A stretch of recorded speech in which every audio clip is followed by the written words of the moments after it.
Hello and welcome to Book of Dreams, Vampire the Masquerade story. I'm Brian Holland from the World of Darkness team at Paradox, and I'm going to be the storyteller today. Just to put it out in the open really quickly, we are down one of our coterie members tonight.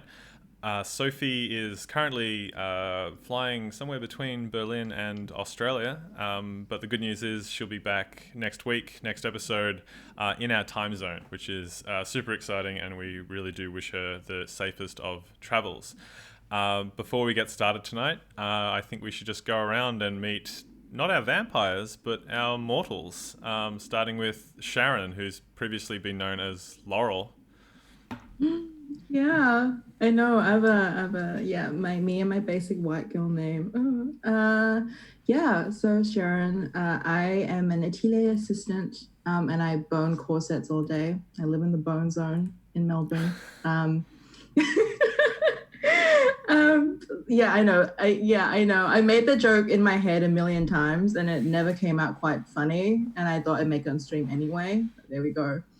I'm definitely a girl with humble origins, aspiring to more. Love brunch, love finger sandwiches, and otherwise living a very mundane existence, but dreaming of a fancier reality.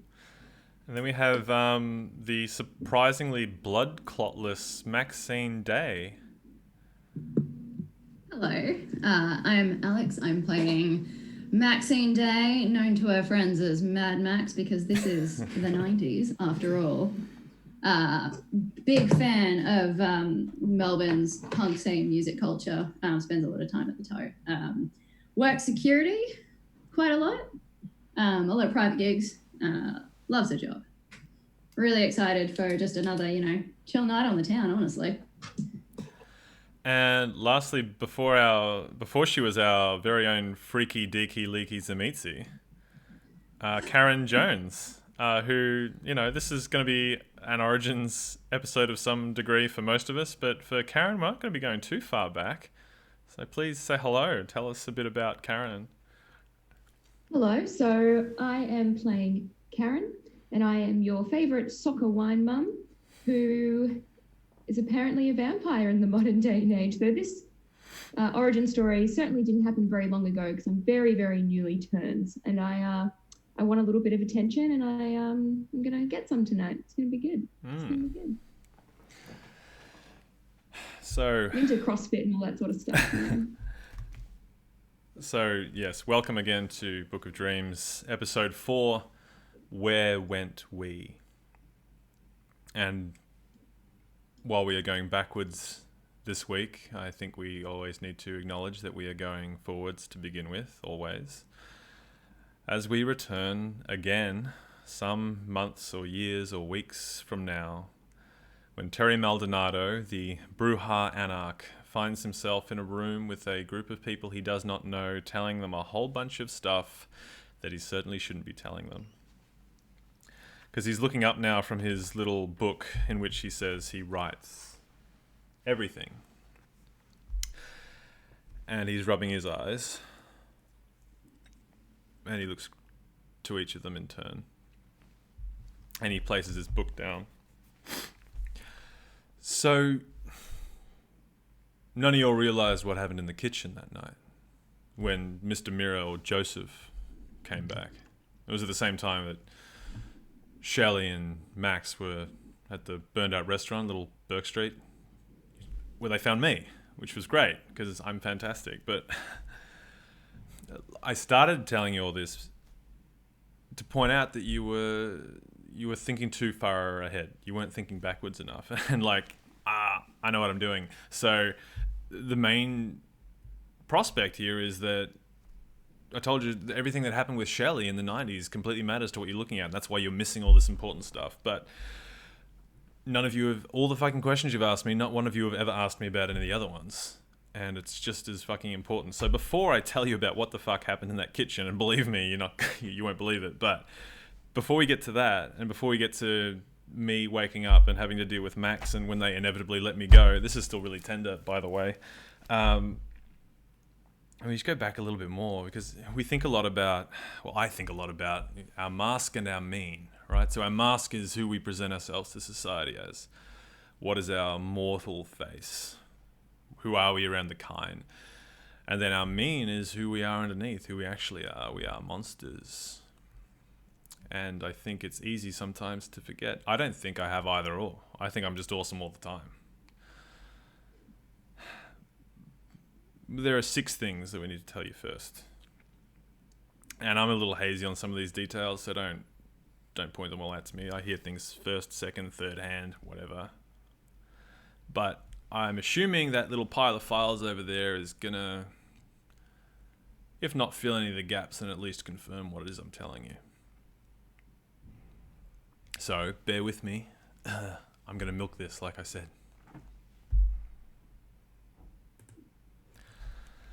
So in the year of our Lord 2018, Karen Jones, loving, quote unquote, loving wife of Zach Jones, finds herself in the kitchen chopping vegetables with her husband while her son Marcus loiters in the lounge room nearby watching Simpsons reruns, most likely, complaining about his younger sister, Elise. And Zach's been under a little bit of stress lately, but he just really enjoys coming home and having a home-cooked meal. What are you preparing? So I'm going to go with the bodybuilding staple of chicken and broccoli. Mm-hmm. That's good. Steamed chicken, you drain it and everything. Exciting. Yep. Boil the chicken, do what you got to do, steam the broccoli. Just very, very like white bread food. Mm-hmm. Without the bread and the carbs. That's good. In the middle of this, Zach turns to the very large double-doored refrigerator, stainless steel, and opens it, and he takes out a Victoria Bitter. And he looks at you, and he gestures the can at you as if to ask, look, sweetheart, you can have it if you really need it. It's not that good for you, but it's completely your decision. I don't want to influence what you're doing at all. It's up to you. I just think that you need to think about it just a little bit. What are you feeling? I know it's a Wednesday night, but we used to have beers together. It was great. I don't know. I don't have the metabolism of a 21-year-old anymore, unfortunately. I can't smash pennies with you like you do with your guy friends. I don't care about that stuff or what you look like or anything like that. I just feel like, he keeps his voice low because he's aware that his son and daughter are not that far away while this conversation is taking place. So he leans on the kitchen island and leans in a little closer to you. He speaks softly. I just feel like things are getting a bit, I don't know, stale. Like I feel like a fucking walking movie guy here with these kind of lines. But is this really what you pictured? Well, I certainly pictured something else for myself. But what does that mean? What do you mean? Like, what did you picture then? Let's do it. Do you really want to have this conversation right now? Well, what? Do you want to go back to therapy? Is that where you want to go with this? Look. We've talked about this a lot, and therapy, it's not working, okay? I need to come to terms with the fact that I'm not going to live the life that I wanted. I still think it would work if you gave it a chance. How much is a chance? I've given it a chance. I've gone to 3 sessions, and all it is someone looking at me patronizingly, taking notes. But you didn't do any of the exercises, babe. Babe, you didn't do any of the exercises. I know you didn't. I did. I practiced the things when I was in the shower, and then I'd come out and I'd try to communicate with you, and you would just sort of laugh at me, like the whole role playing thing. I get that it's lame, but we didn't even try. It's just uncomfortable. Okay? You just look like a fool. That's not the way that we're going to fix this. All right, well, how are we going to fix it? Look, I don't know. Well, do you want to? I can't try any harder. You got to remember, though, it's not just about you and me anymore. I used to make that joke about 18 years minimum, and he points with his thumb at Marcus, but that's not how I feel anymore. You know, I uprooted my whole life to come and be here with you, and I don't know. I can see 40, and it's, I don't know. We used to go like whole weekends without even leaving my room, babe. Things are different now. We're older. We have kids. Like you can't expect that it's going to be like when we were young and interesting. We're not young and interesting anymore. Yeah, Things well. can't be like that. Why do you want that? I can't be that person for you. Then what are we doing? I don't know. I don't. Look, maybe we'll discuss this another time. But All right, whatever. we have to make it work. We have children now, and you're here, and Okay. I All don't know. right. He puts the knife down and he takes the beer off the counter. He moves to the fridge, opens it, takes another beer, and then he walks around the kitchen island and makes to leave the room. Do you want me to bring you dinner? Do you want to eat with us? No, I'm working late tonight. I'll just have some later. It's fine. I think I just need to be alone for a bit, okay? Whatever. And he wanders Cool. down to the den. I'm going to stoically continue making dinner. Mm-hmm. And how's Karen feeling right now as she listens to her two children argue and to her husband closing the door to the den as he descends beneath the house? She just feels trapped. Like just so unbelievably trapped and boring and past her prime and just completely smothered by a life she didn't really ask for. Mm-hmm. And she's just that kind of restlessness where you could like vibrate out of your own skin. She's just sitting there like chopping up stuff for like boiled chicken and steamed broccoli and just like existential dread. That's good. That's probably a good place for her to be. So perhaps she will spend some time tonight thinking about what, if anything, she can do to change how she feels. Absolutely. Back at another She's time gonna, in 1991, the young Mad Max, Maxine Day, is celebrating because she just landed a job as the head of security working for the LHB Bank at their head office, like some of the most prestigious stuff you can do in Melbourne. And how's she feeling? She's fucking ecstatic. 9 to 5, baby. I get my weekends back. That's so super stoked. So good. Always. 9 to 5, of course, like you no longer have to be actually walking the halls in the middle of the night, swinging a baton like a glorified mall cop situation. Those days are definitely behind you. I can go to gigs as a punter. Yeah, oh, And yes. not be working. I can go to gigs and smash a couple of tinnies. I'm fucking stoked. Mm-hmm. You still have your metabolism, unlike some other people in these timelines. Well, You can I smash the probably tab. don't, but it's not going to stop me. Well, that's good. So when she does go to celebrate, where does she find herself? Oh, you know what? She's going to head to the tote. The tote. The meanies are playing. For those of our viewers who may not be from urban Melbourne, could you perhaps explain a little bit about the tote? At least how Maxine remembers it.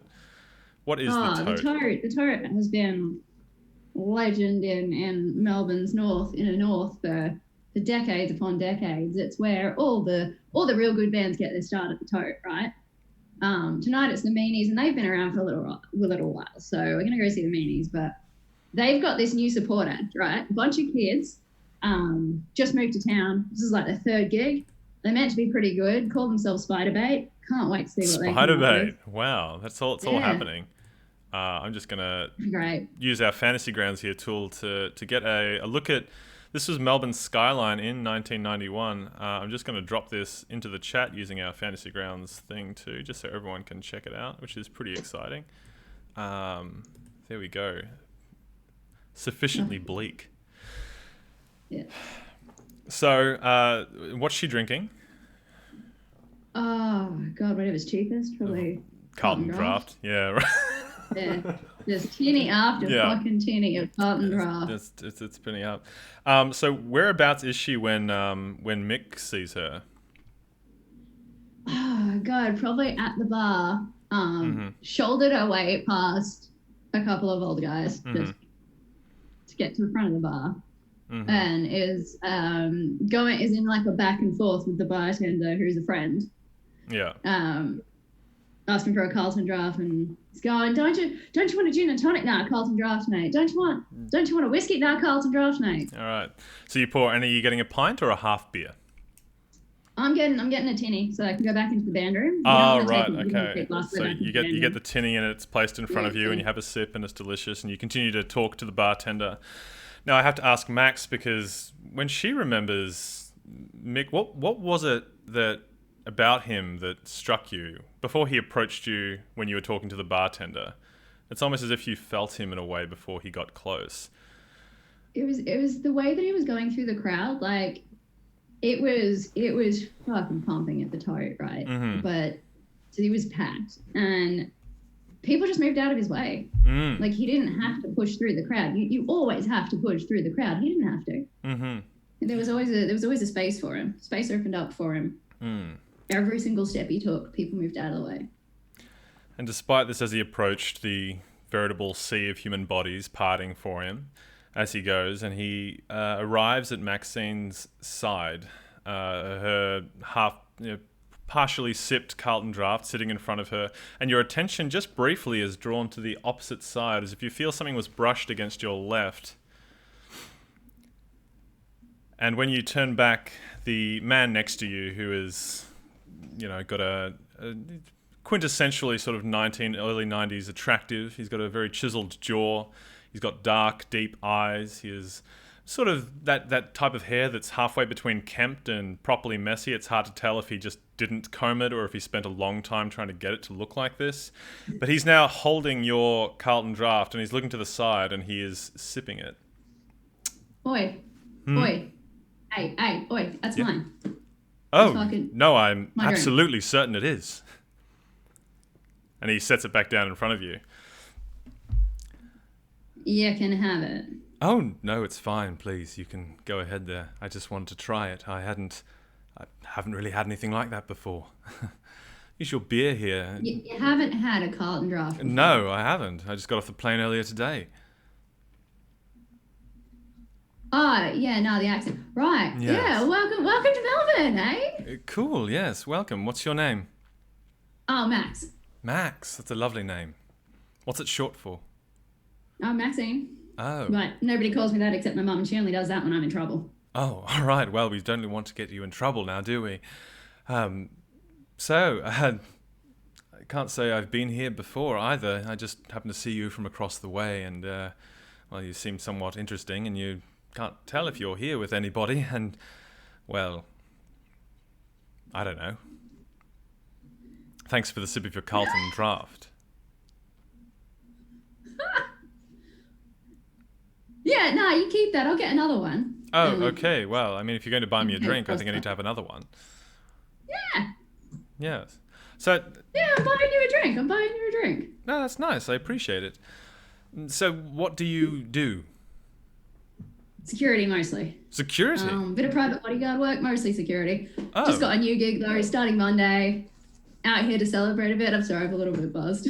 Oh, well, that's nice. What, I'm sorry, you said private bodyguard? Yeah, I mean, not all the time, just, someone comes in from another country, needs a bit of assistance to get around. Well, I suppose it's a good thing I met you then, right? Yeah, mostly musos and kind of indicates to the very loud venue. Mostly other musos. Oh, that's good. I'm actually here scouting, so it seems to be good to meet someone like yourself who might already have some ins with certain people around in the area. Yeah, if I hear something you like, you could put me in contact. Yes? Yeah. Okay. Yeah, I know people. Excellent. Well, no, that's great. Well, I will hope then that you enjoy the rest of your evening. Oh, you're going so soon? Oh, come on. I mean, stick around, see the band at least. Well, I was planning to, but I didn't want That to is hang real around good. you like a If you- proverbial bad If smell. you found yourself here and you can stand spending more than 5 minutes in here, you're going to love what these guys do. Come on, stick around. I'll buy you another beer. Okay then, all right. That sounds nice. So where All do my you? mates are working tonight. I am here on my own. It's right. If you're, do you normally just come out on any sort of night to be here? Like you don't usually come with Yeah, if friends? I've got a night free, absolutely. Got to spend it at the toe. And she's going to like slap him on the shoulder. Yeah. Oh. Be like, welcome to Melbourne. Come on, you're gonna have a big one for your first night in Melbourne, eh? I suppose I should. Thank you. Would you like to show me to the band room, perhaps? If that's where we can go. And are you sure I can't buy you a drink instead? Yeah, fucking A. And she grabs the 2 tinnies on the bar and starts shouldering her way through the crowd towards the living room. He follows her, arguably tentatively, as he goes. So describe for us the band room as Max remembers it. It is. This is a proper dive bar. This is there's nothing sanitized here. This is very packed, sweaty bodies at a punk show.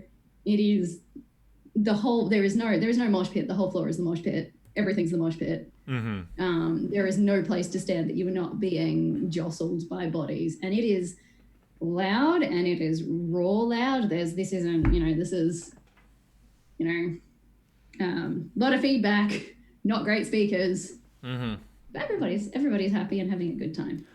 Mick seems out of place, although he did say he was scouting. He certainly didn't come dressed for the occasion. He seems to be somewhat content to loiter near the door that leads back to the bar, so he doesn't want to get in anybody's way. And he sips at his... he doesn't swig it, he's sipping at it as he goes, his little Carlton draft, and sort of nods his head idly to the music. The opening band is still going on there. It's hard to say. Perhaps he seems nervous or uncertain. Yeah. Max probably is halfway through what is probably about her 3rd beer by now. 3rd beer, that's good. Yes. Yeah. All right. She's celebrating, and she looks over at him, kind of nudges him in the ribs, and oh, what are you scouting for? You didn't say what you're scouting for, like screaming over. I'm he leans down so Max can hear him. I'm a talent agent, actually. I work with some music executives in Britain who've got a label, and we thought we generally send people around, and I would normally have someone else come and do this, but I thought, I haven't actually been to Australia, and the whole Commonwealth thing makes it very easy. So yes, just trying to make sure what the young people are into and all that.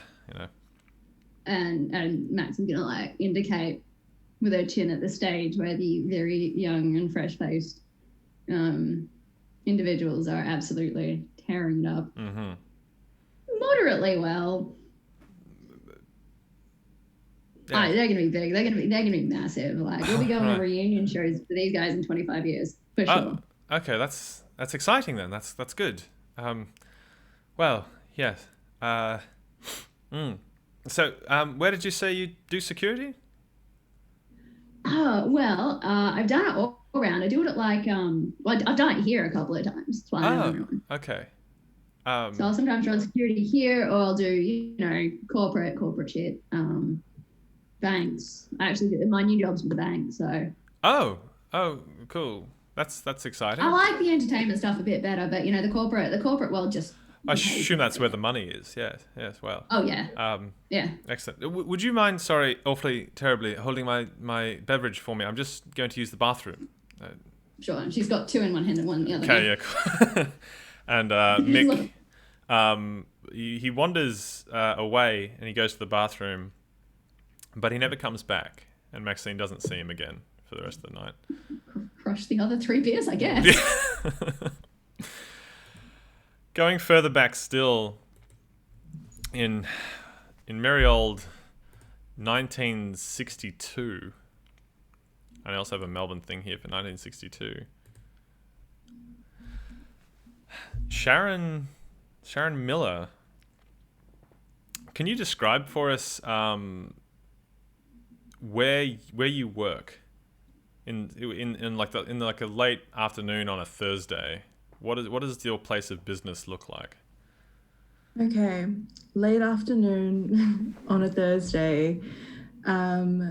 Probably already dealt with the afternoon tea crowd. So I work in an atelier which specializes in corsets. So mostly ladies in and out of the store, fancy gloves, accessories, tiny handbags for the leisurely lunch crowd, I suppose. On a Thursday, I would say fairly quiet by now.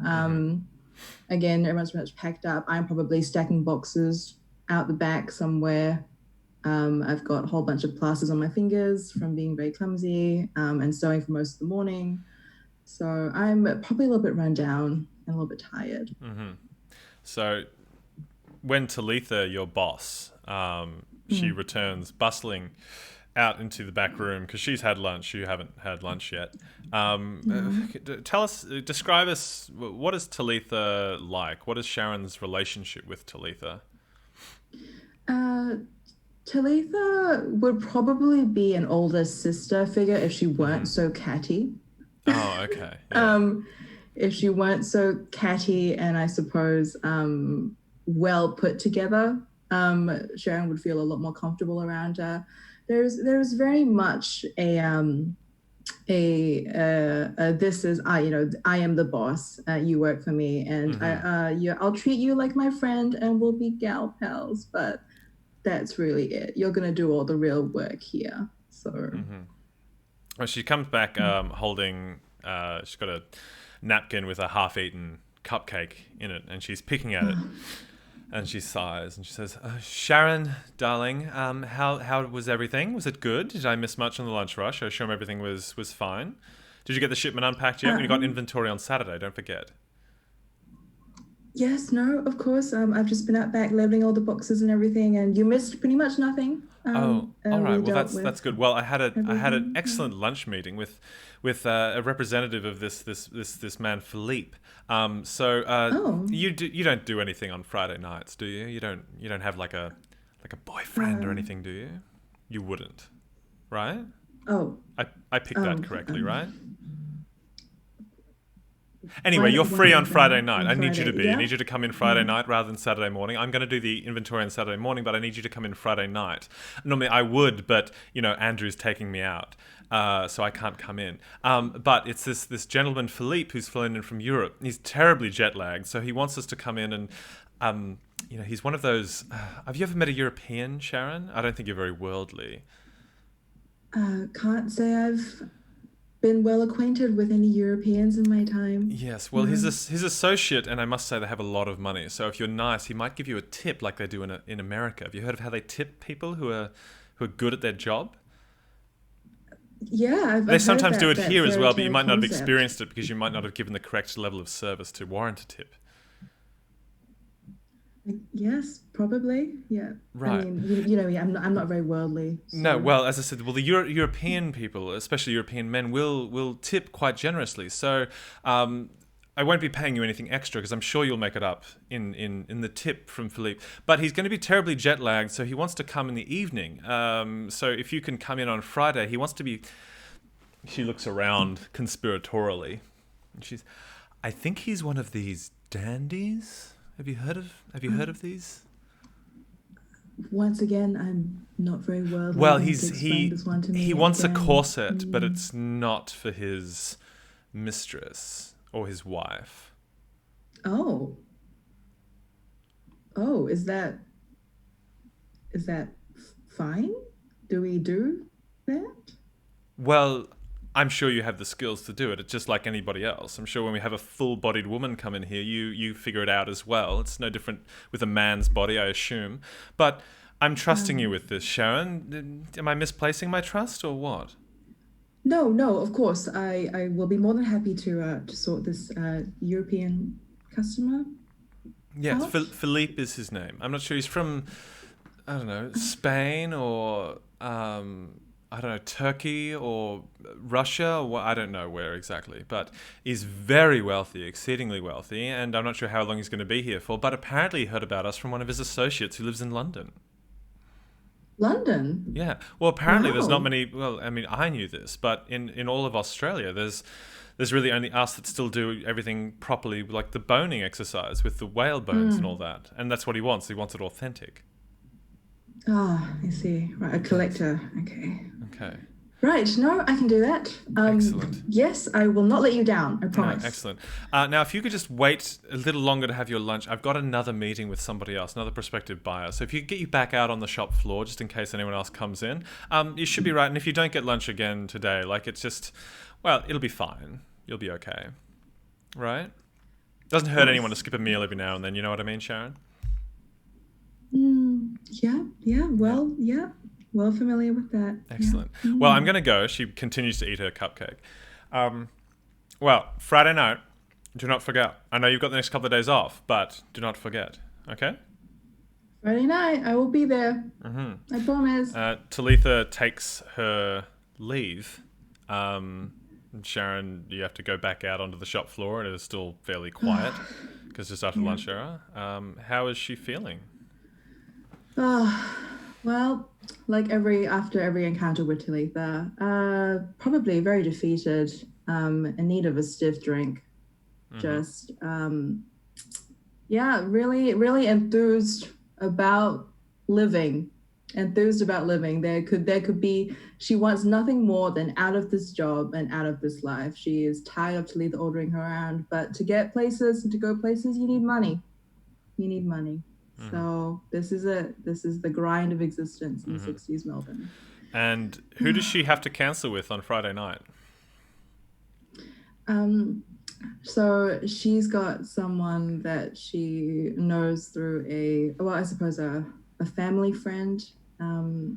His name is Robert. They've been friends for a while, and I think it'll always be just friends. But they've been wanting to go see the pictures, and it was going to be a whole event and everything. But I guess work will take priority. So, would Sharon be calling Robert from the shop, or would she wait until she gets home later that day? She'll wait till she gets home. Okay. What does home look like for Sharon? Home looks like living with her parents. That's good. Not a particularly glamorous existence, but her family's fairly doting, if religious. And What kind of religion are we talking? We are talking good old-fashioned Presbyterian.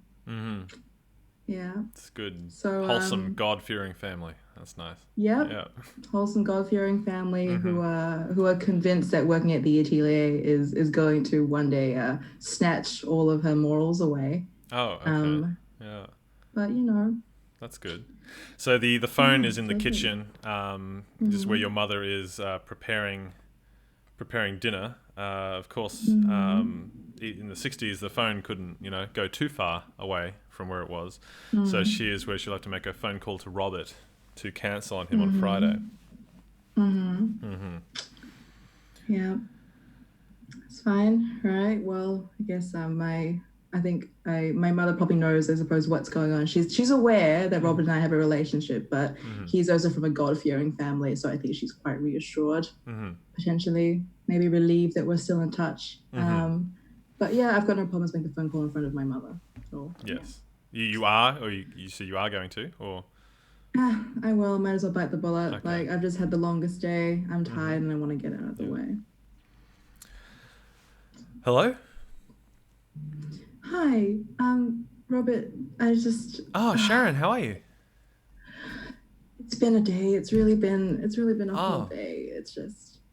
You alright? I'm sorry.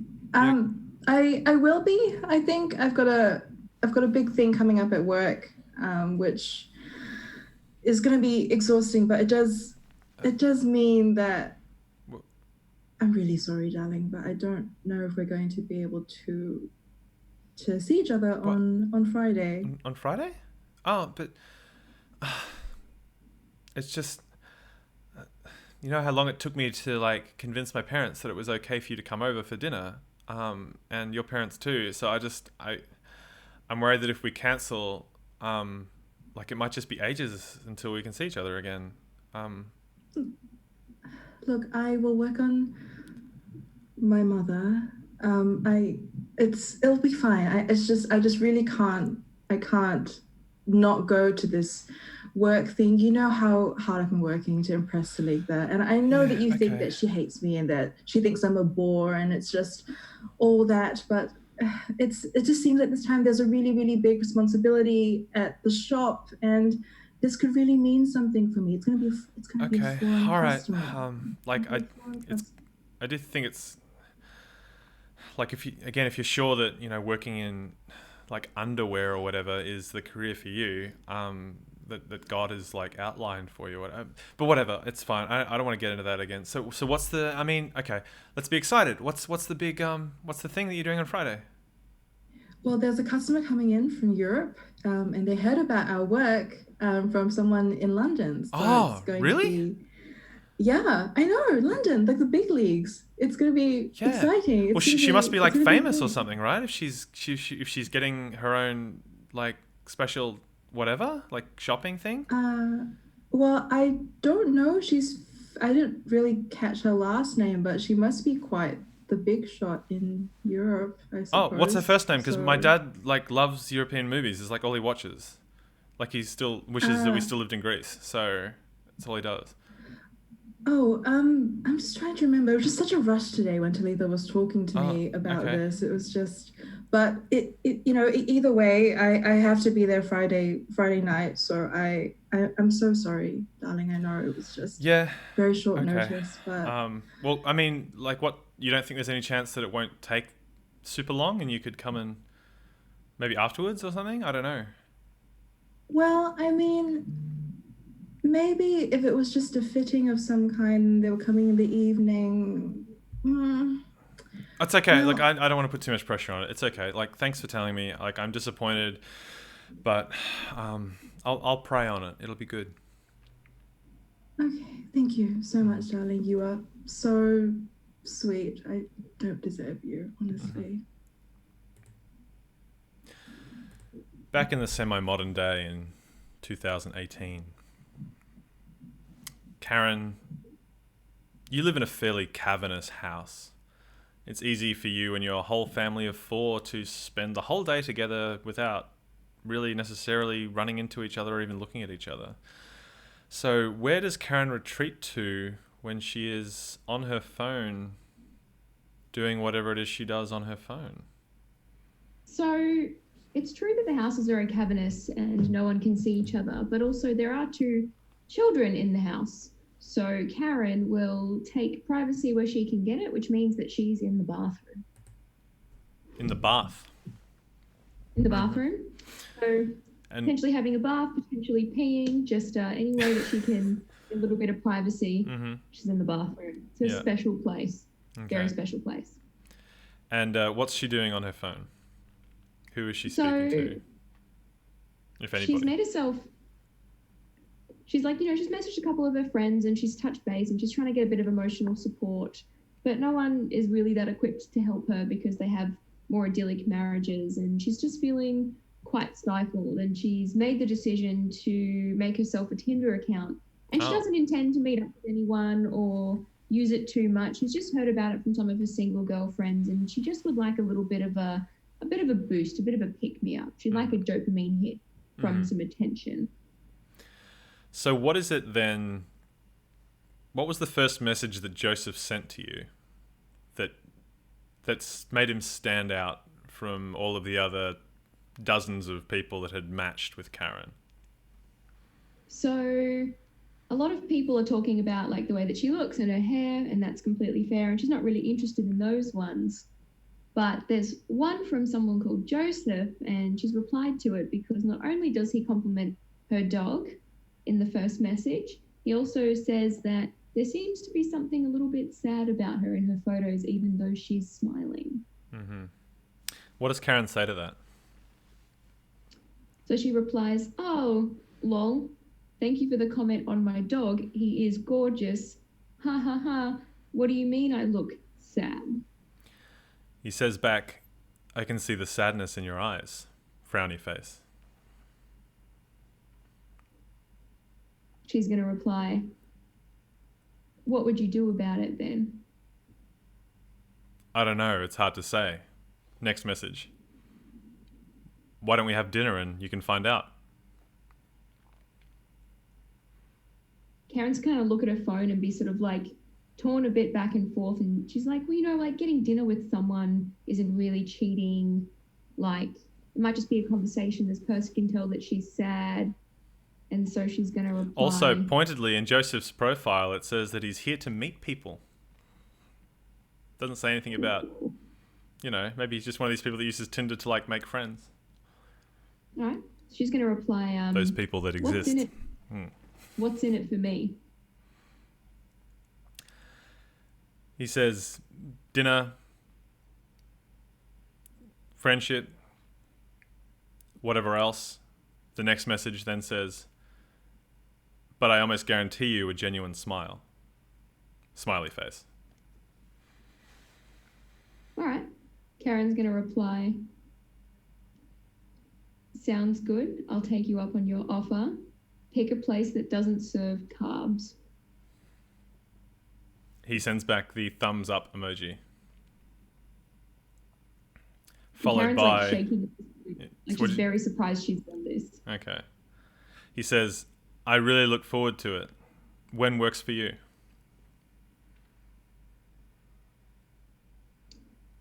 And she's going to reply back, could we do lunch? I'm busy most evenings. Lunch doesn't work for me right now, unfortunately. Work keeps me really busy during the day. We could have like a light meal or maybe just a coffee in the evening if dinner is not something you want to do just yet. I can make time. Coffee sounds really good. Maybe a drink afterwards if we're vibing. He says, sounds great, especially the last part. Then he sends a syringe emoji, and then a moment later says, whoops, sorry, slip of the finger, and he sends the thumbs up emoji instead.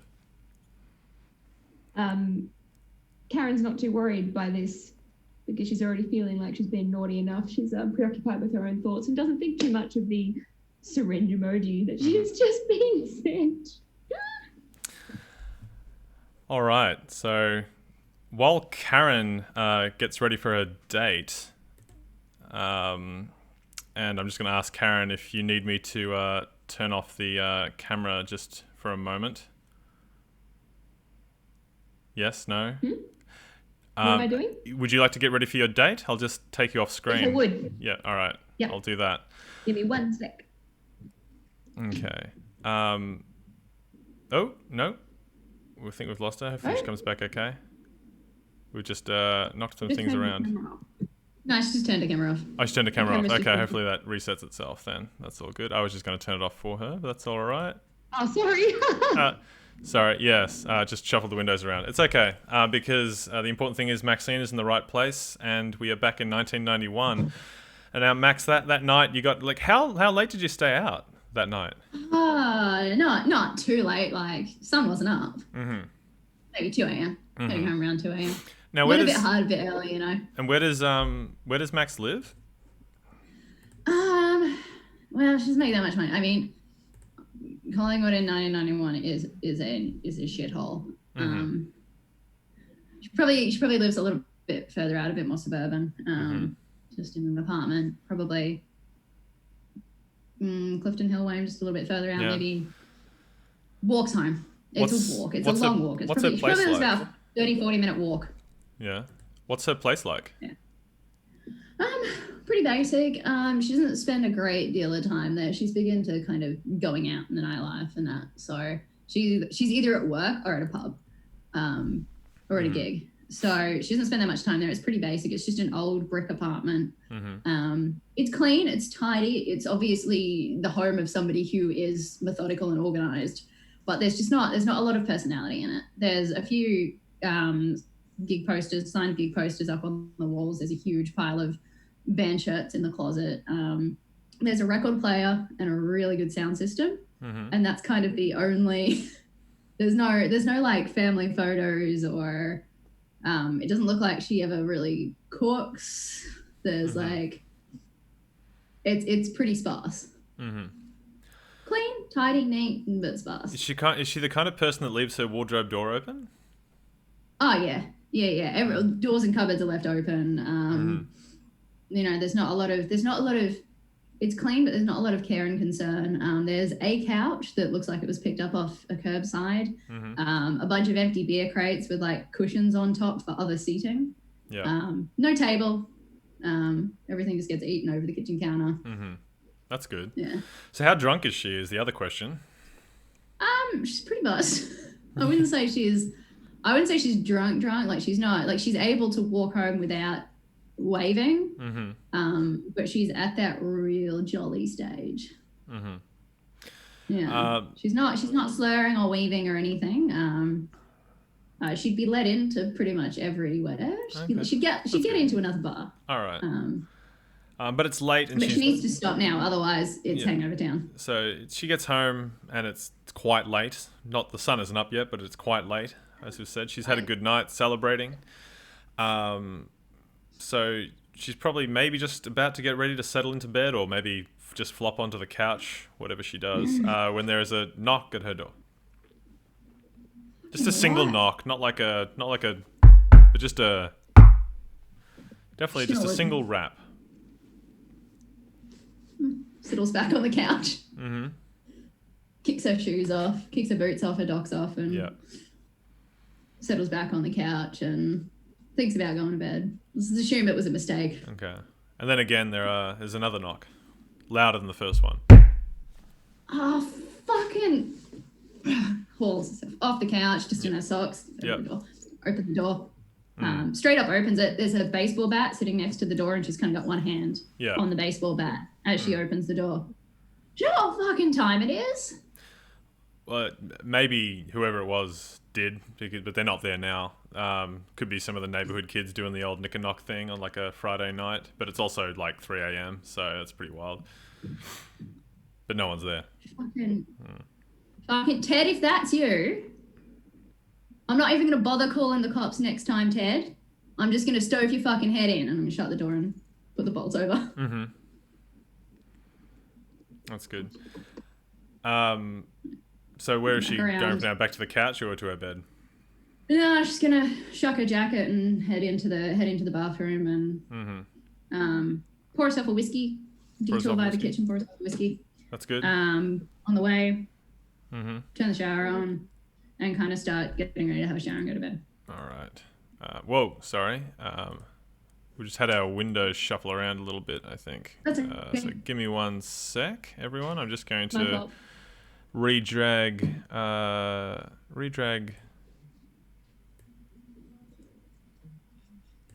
Oh, no, wrong thing.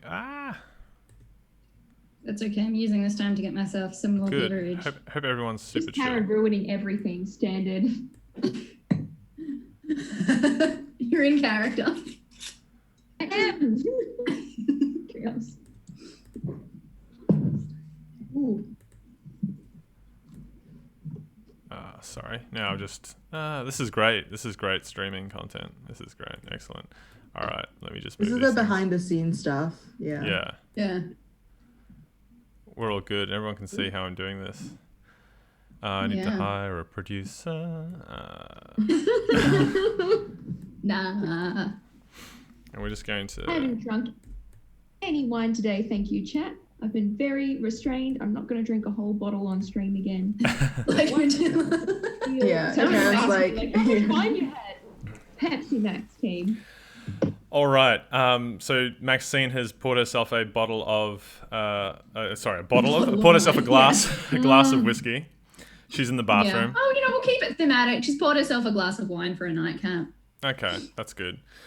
Just doing a standard nightly bathroom thing. So when she exits the bathroom and heads back into her bedroom, and she sees her pair of Doc Marten boots that she'd kicked off so graciously just a few minutes earlier, sitting almost creepily perfectly in the center of her bed.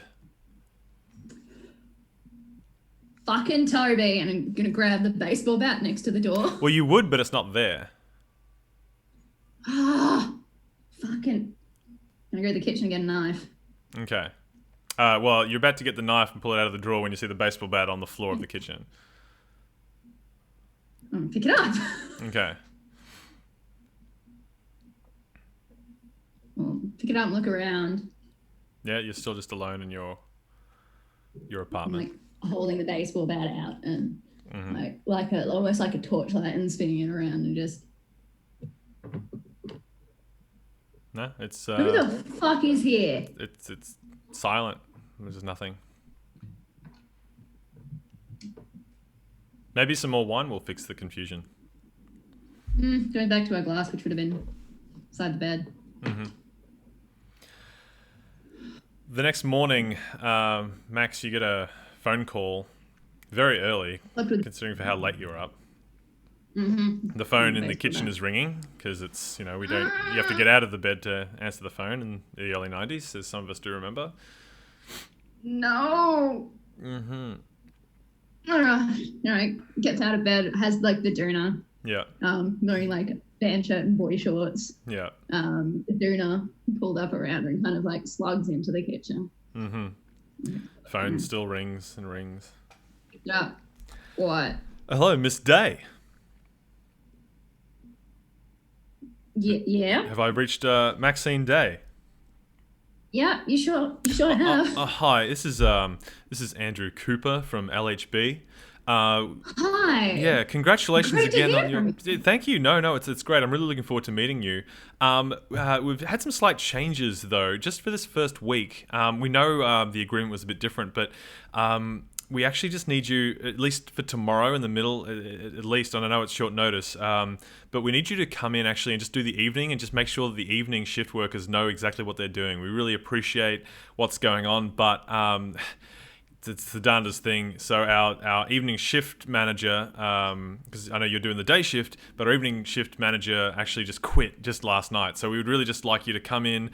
You'll be compensated, of course. I know it is like Sunday rates, but if you can come in from like 6:30 p.m. and just do the standard thing. We do apologize. This shouldn't happen again, unless of course you deem that you need to do more of it if they're not up to scratch.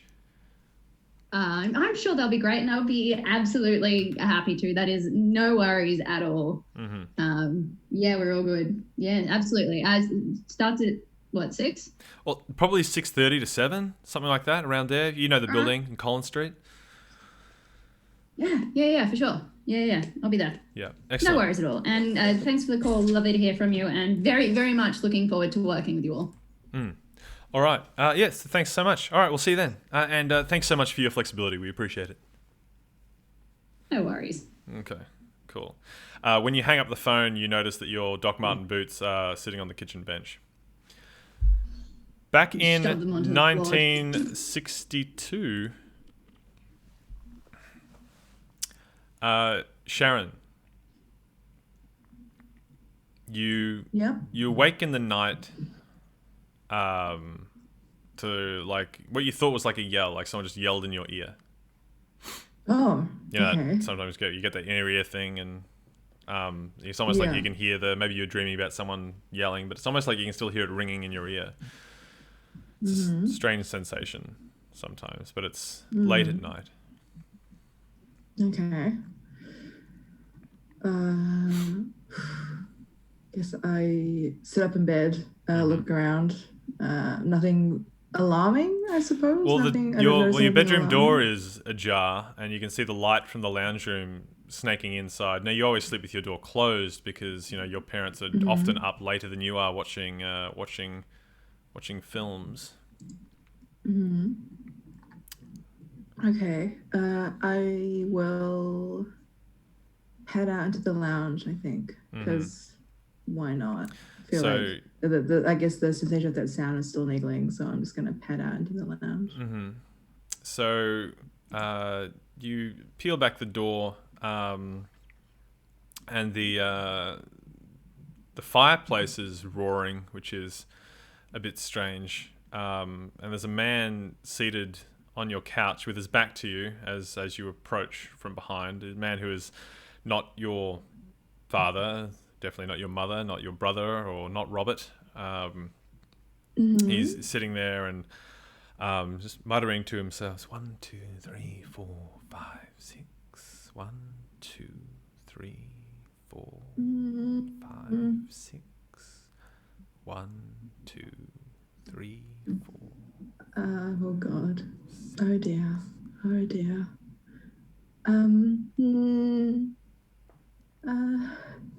Okay, I think look around for something that I can maybe hold to myself. I'm kind of like clutching at myself, kind of like just trying to cover myself a little bit more. And I was very subconscious now, and I was a little bit freaked out. And I guess I'm looking around for something that I can pick up to confront this person with.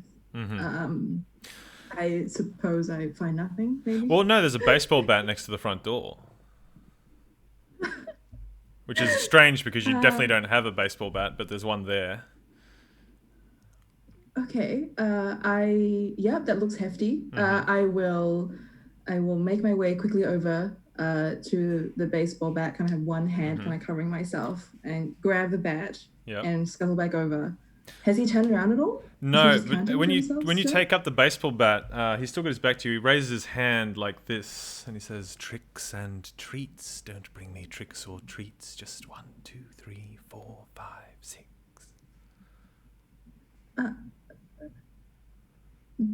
I think you might have the wrong house. Maybe?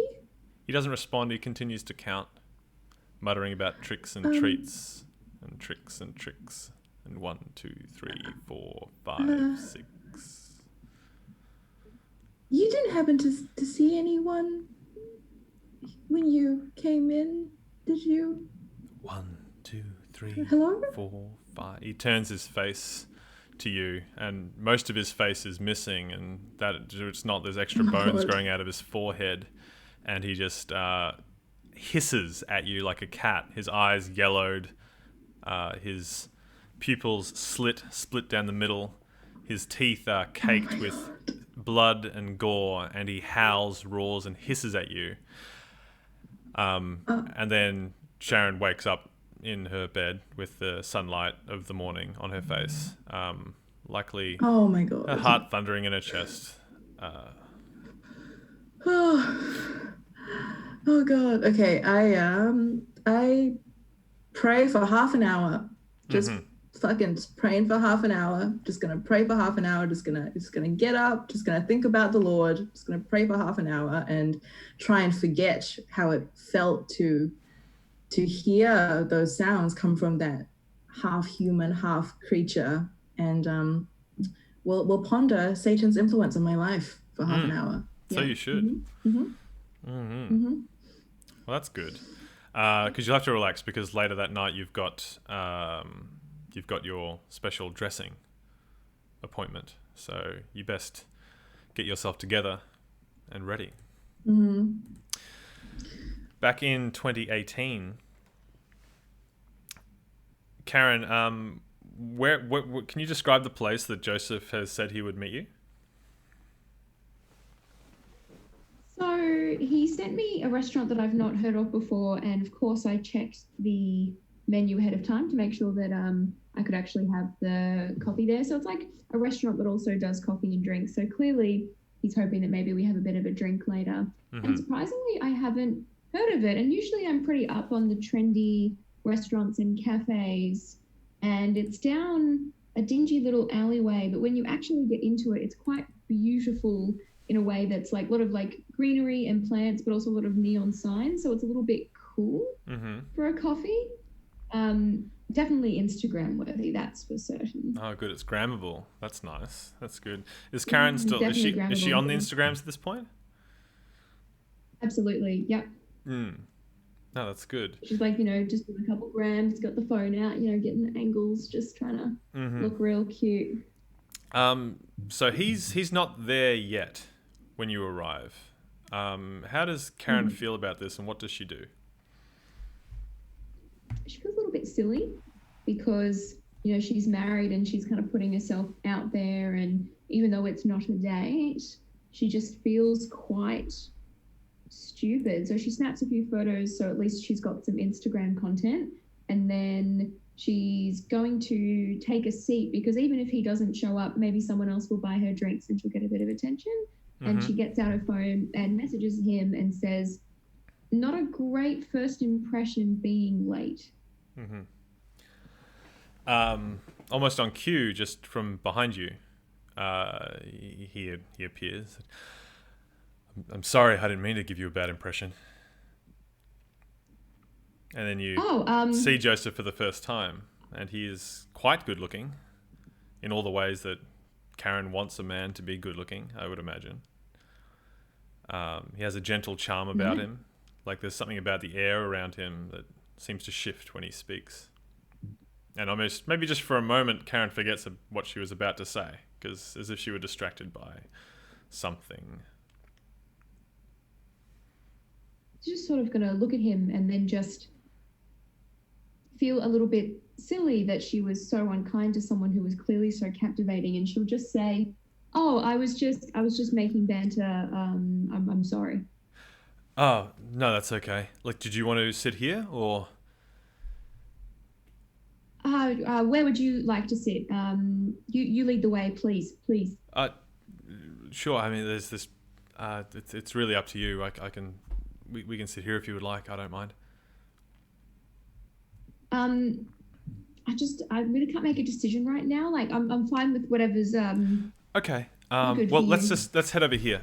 He leads you not far away, but there's just a slightly more secluded table for two amongst a lot of the greenery and niceness. It's a little darker back here, but in like a moody kind of way. And he actually he stands behind the chair and pulls it out for you. Okay. She's going to sort of look back at him and be like, smooth operator. Sorry, I guess I'm a bit old school in some ways. And he moves to the other side of the table and he sits himself down. And says, but I suppose I do have a confession to make of sorts. I'd really prefer us to get off on the right foot. As long as that's not too intense. Okay. No. My friends can tell me I can be a bit dramatic. Look, everyone's got a bit of drama in them. That's just how it is these days. Yeah, I mean, please tell me. It's kind of silly, but I was late on purpose. Oh. I get. Did you want to wait? No, I get anxious about like first meeting someone, you know. So I suppose it's a way of making myself feel okay. Like I have to make fewer decisions. Like, you know, if I were here before you, and you walked in, I would be thinking like, oh, did I sit down the right spot? Well, like when she walks in, like, am I going to stand up and give her a hug? Am I going to shake her? Like whatever. There's just too many things to think about. So I made sure I was late so you could make all those decisions, I guess. Sorry, that sounds lame, but... No, I feel the exact same way. That's why I asked you to make a decision. I'm so nervous. I'm sorry. nervous. Like, it's fine. Shaking. Like, I don't know. I haven't been on these applications for very long, like the Tinders and the Bumbles or whatever, you know, so it's all a bit weird. I've actually never met up with someone before. Actually, you're the first person who ever messaged me back, so yeah. I've never met up with anyone either. I've been in the exact same position as you. It's really nice to meet someone else that is having the same experience. Yeah, I'm super nervous. I've never done this before. Like I know I don't. Yeah, it's all so new. I don't like the app thing too much. Like I guess. You can call me old school, aren't you? Well, yeah, a little bit more. People say I got my head in the past, like one foot in the past or something like that. But I don't know. I like things a bit more organic, I suppose you could say. Anyway, it's cool. But hey, look, let's pretend. How about we pretend that we didn't meet on an app? How about we pretend like everything else happened just as it happened? Like I saw you sitting by yourself and I said, would you like me to sit with you? Would you like to sit somewhere else? And maybe we can just start from here. I love that. I think that is a wonderful idea. That's cool. Okay, this is how we met. I came here all on my own and you came and spoke to me. Yeah, no, totally. Cool. Well, my name is Joseph Spiegel. My parents moved here from Germany when I was young. I can still speak fluent German, and now I work in finance. So hopefully that's all the lame backstory, boring talk out of the way. No, I think that it was very clear. My name is Karen Jones, and I don't really get up to too much. Honestly, I live a very normal life, I guess. I'm on Instagram a fair bit, and I like to work out and have a dog. Yeah, I got those from your photos. Oh, wait, no, sorry. I'm not supposed to talk about the photos. Yes, I'm learning about you. Yeah, cool. Yeah. What do you mean you're not supposed to talk about the photos? Well, because we're not talking about the app, right? We met right now. Okay, no, sorry, yes, no. Yeah. Yep, it's the first time you ever know that I have a dog, yes. Yeah, cool. That sounds great. I like dogs. Dogs like me. I'm a dog person. Oh, have you ever had a dog? Yeah, my dad got me one when I was young. I actually had a few. Yeah, I don't have any dogs at the moment though. So, you know. Oh, well, maybe if things work in your favor, you can come and meet my dog. That'd be cool. Yeah. That's great. So, Karen Jones, like what else? What else is there to learn about you, I guess? Should we get some drinks? Do you want to drink something? You know what? I could really use a glass of wine to settle my nerves. What are you thinking? Sure. Like whatever you're drinking, it's all the same to me, really. I definitely prefer red. Cool. Cool. Red wine. He sort of looks around just to see there's a waiter. Well, how about I'll go up to the bar and get 2 red wines then. Okay. Sounds good. Cool. All right. Yeah, thanks. Sweet. Awesome. Okay. Cool. He stands up and he walks with his back to you over to the bar, staying within eyeshot because he's not too far away, and he waits to be served. How's Karen feeling when she's waiting there? Very flustered. She kind of just thought she'd come for attention, but there's something very oddly captivating about him, even though he's quite disarming and anxious. It feels unusual, and her guard's down a little bit more than it normally would be. And she takes her phone while he's getting wine and just messages Zach that she's meeting up with some friends and will be home a little bit later and to help himself to the meal prep in the fridge. Mm-hmm. He sends a thumbs up emoji. Savage. Further back in 1991, it's the following day. Max is hopefully not hungover as she has been called in to do a night shift for her first shift. How is she feeling about this this change in? Fine. It's good. It's fine. The job's really good. Like, I would do a couple of night shifts to be able to work here, knowing that they really need somebody on the days as well. So it's fine. It's totally fine. It's fine. Mm-hmm. It's not like plans or anything. It's fine. Oh, that's good. That's good. So when you arrive at the LHB head office, which is a big building on Holland Street, it's a head office, so it operates sort of 9 to 5, 9 to 6 hours. You have to go over to the staff entrance, where a tall, broad-shouldered guy who's obviously just started on sees your lanyard for the first time, which you've already gone because you've done your induction and all that. And he smiles and says like, "Oh, lovely to meet my new boss. That's great," etc., etc. Yeah. And he says, "You're here to see Coop, yeah?" Yeah. Cool. Yeah, he's up on the ropes. Take the 3rd elevator down. You got to go up to the 22, floor 22. Sweet. Mm-hmm. Thanks, mate. Cool. Cool. So you head on in. The downlights are out at the moment, so there's a marble floor, lots of pillars. You can hear the fountain that they keep in the lobby, the foyer, I should say, because they don't turn that off. And you wander through the silent halls to the last elevator. I assume you're taking it up to level 22, unless she's got anything else she wants to do. Mm-hmm. No. So, up she goes. The 22nd floor is fairly dark. Again, the lights are out. You can hear in the distance somewhere here is the sound of a mobile floor buffer or a vacuum going somewhere as the night shift janitors come in to begin their hopefully daily cleaning. And ahead is there's a door ajar with a bit of light coming in through into the hallway. I'll head to the door with the light. Yeah, the sign on the door says that it's Andrew Cooper's office. Right. Yeah. So you walk in there. There's a guy sitting, leaning on the desk, reading a newspaper, but he's not behind the desk, nor is he in the chair where he wants to be. But he's just reading the paper. He's reading the Age, which is good. Yeah. Gonna kind of knock on the side of the door as I come in. Evening, Mr. Cooper. He lowers the paper. Oh, Cooper's not here yet. You must be the new security person, right?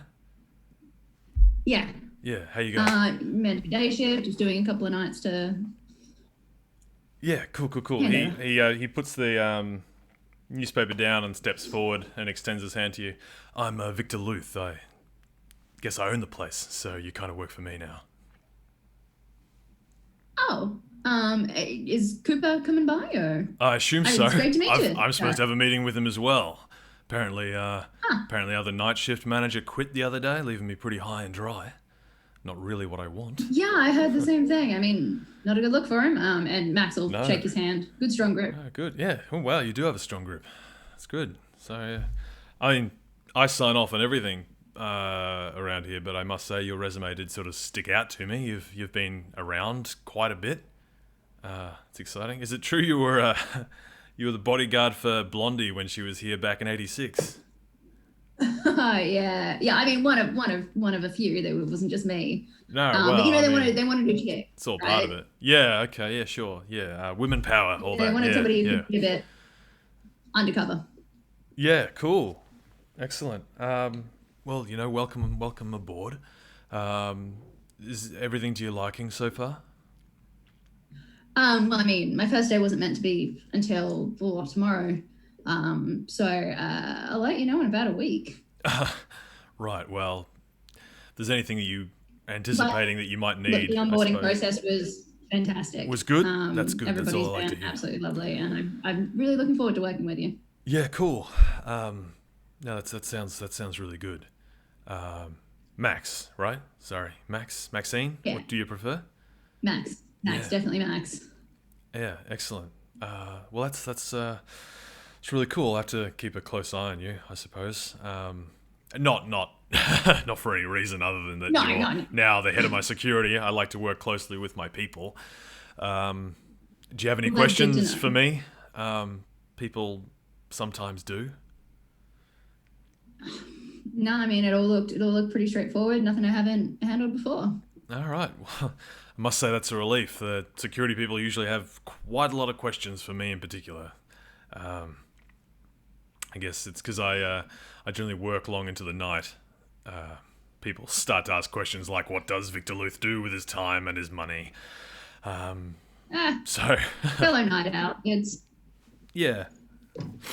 that's cool. Well, I guess I'll leave you to it. If Cooper comes by anytime soon, I'm sure he shouldn't be too far away. Yeah. Do you want me to send him up to you, or? I suppose I could wait here. Actually, I don't know. I mean, unless you just want to get started without him.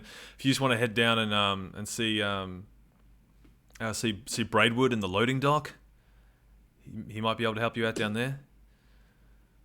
All right. And I'm gonna kind of look at the clock on the wall. And how late is Cooper? He's like 20 minutes late now at this point. Yeah, fuck him. I'm gonna write. I've got a notepad in my pocket. I'm just gonna write a note saying, "Met Victor, got started. Cheers, Max. Down in the loading. You can find me down in the loading dock, and leave that on his desk." Indeed. So you solutions, and then you head down to the loading dock. There's a couple of people down there. They're not loading too much this time of night, particularly because it's a bank. But when he said the loading dock, this is where they keep the, the trucks that you see, the heavily armored trucks that have people that have pistols, which is a huge deal here in Australia, where we do not have pistols. Actually, no, it's 1991. There were probably more pistols around at this point. There were more guns. Yeah, there were a few more guns then. than normal. But yeah, so there's still quite a few people around here. So you exit out into the quite well lit loading dock as you go. Yeah. Mm-hmm. Night one, I'm going to go find the person who looks like they're in charge. Mm-hmm. There's he's got his back to you. There's a guy standing there with his back to you, and he seems to be talking to a couple of people. He's looking at forms and stuff, and he's checking things off and gesturing for people to go to certain areas and talking about trucks and whatnot. Fairly tall guy. Yeah, I'm going to head over to him and get in his line of sight. And... Mm-hmm. Well, you immediately recognize him because it's Mick from the other night. Oh, no shit. And he double takes. Hey, Mick. Hello. Hey. Sorry, have we met? It's Max. We met at the tote, right? Oh shit. Yeah. Sorry. From the bar the other night, right? Yeah. Yes. You ghosted on me, mate. Yes. Sorry. That's all good. I guess now the cat's out of the bag. I'm sorry. Oh gosh. This is the job. I'm frightfully embarrassed. Oh god. I'm sorry. You work here too, right. Apparently. We've never seen each other before. This is the job. This is. I mean, I usually not night shift, right? But this is the job. Right. Yeah. Security. I guess I just didn't put two and two together, and I'm obviously not a talent. I wasn't being obviously not a talent scout. So let's just get that Front Street, Honesty Street to begin with. Yeah. You know. I don't know. I guess there's nothing wrong with having a dream, mate. No, and I guess I still say stupid things when I'm talking to women out at bars. I'm just trying to get out of my element. I'm sorry. I don't know. If we're gonna work together, I just don't want to be fucking weird about it or anything. I'm sorry for cursing. I don't know. I've just been going through a pretty weird breakup, and I'm just trying to keep everything focused. So. Look, if you work nights, I'm going to be working days. We're not going to see each other that much anyway. And look, it's good to see a friendly face. It's nice to know that I know somebody here. Well, that's Oh gosh, still so embarrassed. Okay. Don't stress at night. It's all right. So you Sorry, you were looking for me apparently. Yeah. I apparently am. Yeah. Cool. Well, how can I help? Well, I haven't got any tinnies on me, but apparently I am getting started this evening. The night manager quit suddenly, apparently, and I'm doing a fill-in. Right. Okay. Temporarily.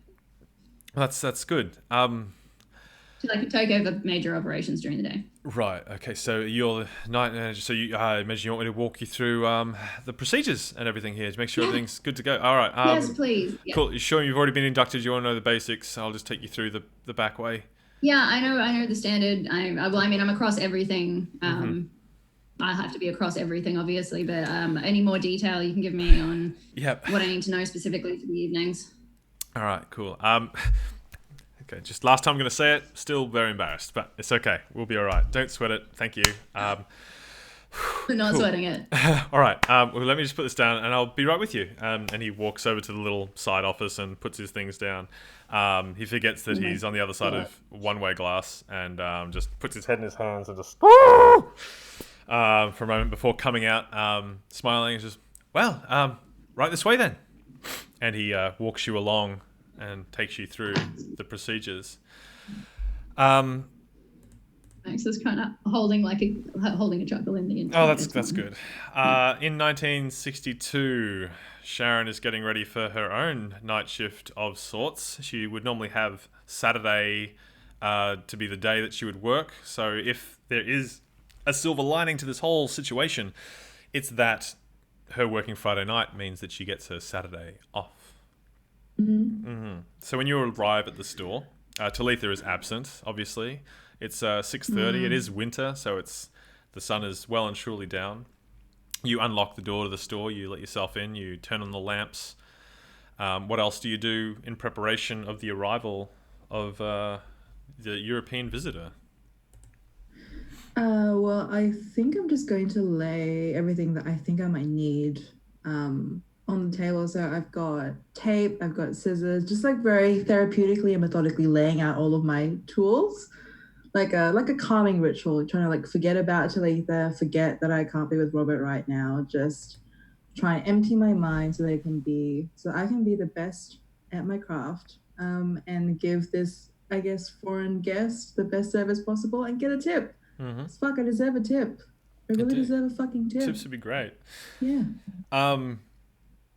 So you wait a while. Once you're sort of ready to go and you get your things out, you probably end up double checking and triple checking everything is there, because you wait longer and longer, and suddenly it's 5 minutes late, 10 minutes late, 15 minutes late.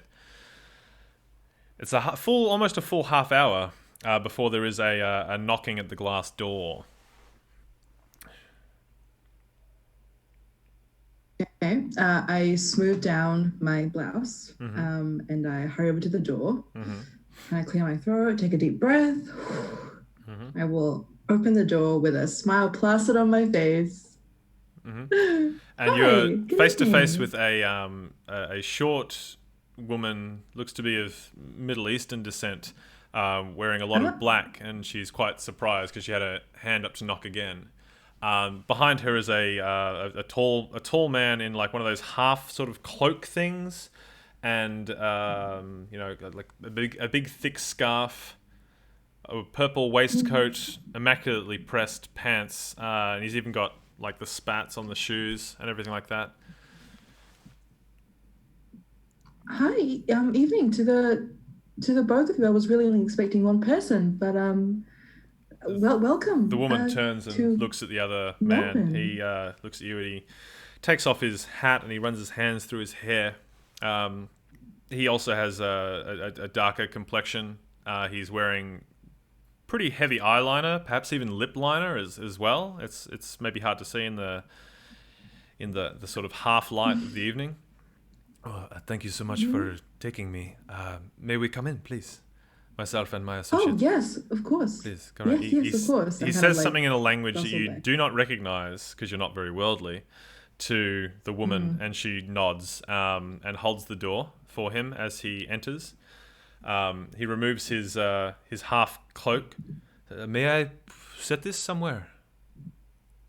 Oh, I can take that. I can take that. Don't worry. Of course. Just, Thank you so much. He's He's wearing gloves as well. He blows into his hands and rubs them and looks around, admiring everything. Oh, this is really quite beautiful. Thank you so much for agreeing to meet me after hours. I do appreciate it. It's that's a long time, I assume, since anybody has asked something of you like this. So I appreciate you making the arrangements.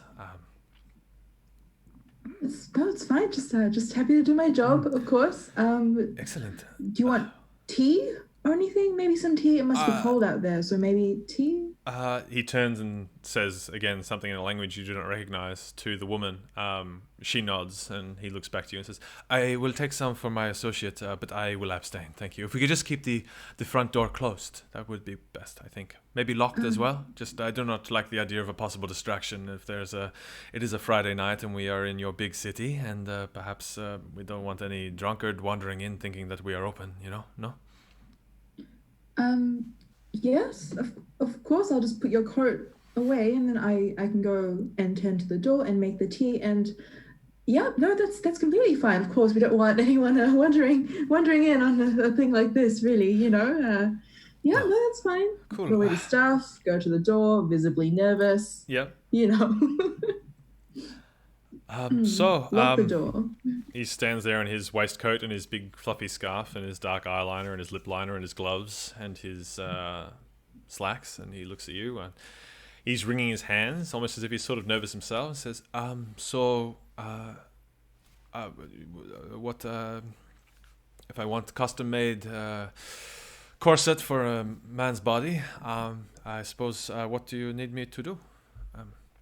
You will need to remove your very well tailored clothing so I can measure you All right. accurately. Okay, I can do that. You have a screen somewhere where I can.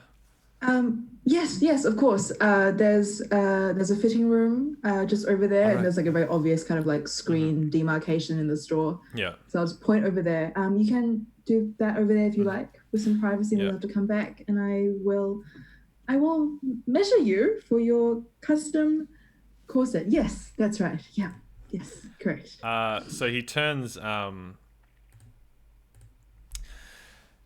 to go to the fitting room when his associate sits up and says something to him very quickly and hastily, almost as if it was spat at him.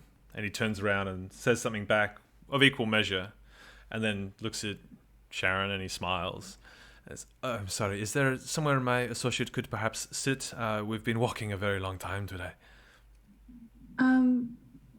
Yes, of course. Just stay there. I can get a chair from the fitting room if you don't mind. No, Just that's one, okay. Yeah, cool. one moment, one moment, and I'll like go over to where there's like a very sort of large, ornate Rococo style chair, and like drag it across the floor. I'm not very strong, so it's probably like squeaking as I'm dragging it across the floor towards them. You know, it's a very awkward minute of just dragging. Okay, and Dragon. they stand there and watch it happen. Then he departs into the fitting room, and the woman, the associate, sits down in the chair, and you are left alone with her for a couple of minutes. What's that like? She just stares at you. Terrifying. Yeah, terrifying. If there's one thing Sharon Miller hates more than spiders, it's direct eye contact. So the whole thing just very terrifying. Clearly, you know, this is already one more person than she'd bargained for. She is trying not to think about the fact that she's going to have to measure a man for a corset, which is not a very God-fearing thing to do. And it appears that these two people might be having some kind of argument or were in a foreign language. She's just very confused, but trying her best, trying her absolute best. So Philippe returns a few minutes later. The woman has said nothing to you other than just stare. He returns, and it seems he's completely undressed, save for, it's not underwear. It's more like a wrapping that he's wearing just around his groin and backside. And it's sort of very thin and made of dark cloth. Of course, that's not like that. That is something that stands out. He's also very, very leanly muscled, but his torso, pretty much from his elbows up and all over his chest, he's covered in tiny white lacerations, pretty much all over his body. It's at this point where Sharon may realize why he is especially anxious. He's kept his gloves on though. Sorry, it's just, would you perhaps put the heater on? It is a little bit cold. Yeah, of course. Just if you just want to stand over there by the mirror, I'll go turn the heater on. Of course, yes. That's fine. Goes to turn the heater on. He goes and stands nearby the mirror. The heater cranks on. It's the gas heater. Cranks on. Slowly starts to heat up. You feel the woman's eyes on you the entire time. He stands up on the little step that you've got there, and he keeps his hands by his sides, and he keeps his eyes forward. And you notice he's pointedly not looking at himself in the mirror. He's looking everywhere but the mirror. Okay. Right. Well. I'm sorry. I'm not usually a sort of nervous person, but yeah. Well, you shouldn't be. I mean, you look very healthy. Very. Yeah, the woman in the corner clears her throat. No, I am healthy. No, yes, it's fine. I keep I keep a strict diet. Yes. Yes. Well, I think you should be pleased with your strict diet. I'm just going to have to touch you when I'm taking these measurements, if that is Oh, okay. of course, I assumed you would. Do you need to be at my front, or and he turns around to he turns completely around as if he's going to move to where you need him to be, and says, "Or do you need my back to you?" And as he turns his No, back to you, you notice that his back isn't covered in small lacerations. They're instead just a number of very, very big, thick lacerations. And what they are is in the classic way you would sort of go 1, 2, 3, 4, 5, like a tally. There are oh, 6 long, deep, tallied lacerations in his back that have formed thick, bulbous scars. And we're just going to take a quick break for Book of Dreams, episode 4. Where went we? So please stick around. oh my After god. the jump, we will be here.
Welcome back to Book of Dreams, a Vampire the Masquerade story.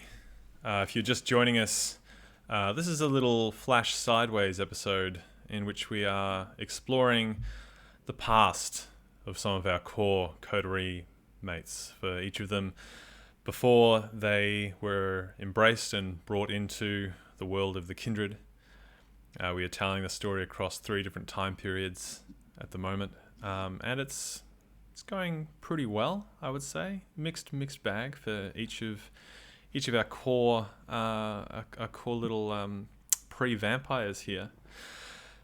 So in 2018, Karen is finding herself on a not date, because Karen is a married woman, so she wouldn't go on a date with somebody. And she's watching Joseph Spiegel go and get them 2 glasses of red wine. So how is Karen feeling as he turns and smiles at her, waiting for the wine, paying for it with cash? He'll be back any moment. She's nervous and she's been out of the game for a while with dating, and she doesn't understand why she's having a bit of a reaction to him. Like, something feels interesting, like she feels like she can trust him, but she's on edge at the same time, and she doesn't know if that's just because it's been a very long time since she's dated and had to do any of this, or if there's something going on here. So she's intrigued but like a little unsettled. Mm-hmm. He comes back and he sets the glass down in front of you, and he sits down. He swirls it under his nose and sniffs, and he takes a sip. You can tell that he is sloshing the wine around his tongue, and then he swallows, and he looks at you and says, "So, how long has it been for you?" Since you've been on a date.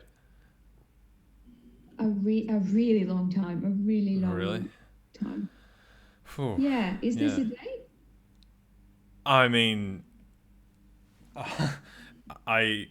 oh shit, I'm sorry. He puts the glass down. I just assumed because we met on the app and stuff. But of course, no, it doesn't have to be a date. No, you. I'm sorry. Oh God, I'm so embarrassed. How about we decide at the end of the night whether it was a date or not? Oh, okay. Sure. All right. Cool. Sorry. I was embarrassed. It's kind of things happened to me before. That is all. That's fine. I'm sorry. It's okay. So, I mean, all right, you can you do me a favor and you do some talking for a moment? That'd be great. Yeah. Yeah, okay, But, cool. I'm really sorry, because my talking is going to be me asking you a question. It's okay. You can ask me questions. Why do you think I look sad? Oh, wow, you not fucking around. You're really just going for the questions, aren't you? Sure. Yeah. And he sort of leans forward on his elbows on the table, and he lowers his voice, not like to like a conspiratorial level, just to a more intimate level. And he says, "Do you actually want to hear what I have to say? Or are you just being polite?" No, I asked. I want to hear. Okay. There's something that I've grown to recognize in people over the years, I think. It's a thing that's often in the eyes, because I see it in my eyes as well. It's a longing for something that you think you might have lost. Like living with one foot in the past. Like, kind of you wake up and sometimes, I don't know, I just look up the sky and I think, oh my God, like, where is my time gone? Is this what I thought I wanted? Like, even if it was like where I'm at, is it still what I want? And if not, is there anything I can do about it? And if I can do something about it, does it mean sacrificing something else? And if it means sacrificing something else, does that mean I've wasted time? Are there other people that depend on me? And it's just really dreadful, I suppose. And hey, like, Look, maybe I'm talking out my ass, but I can see sadness in your eyes, and it's sad. It hurts my heart. Sorry, I know that what sounded you- way too fucking full I on. know You know what I you're mean. talking- You know what I mean. Yeah, I do, but how can you tell from a few photos? 'Cause of course I know what you mean. Of course I do. How can you tell? I don't know. I just could. I mean, am I wrong? You can tell me if I'm wrong, then I was just way off, and maybe we can just say that, cool, we're just being pals who met in a weird way and whatever, you know, but... Pretend otherwise, but what's the point? I mean, of course it's true, but you said that you had this feeling and could recognize it in others because you yourself have experienced it. So Yeah. since we're asking hard questions and getting a bit real, what did you lose?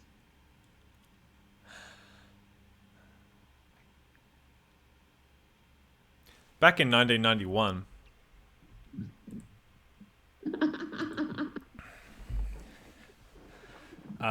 Maxine is just finishing her little walk around with Mick.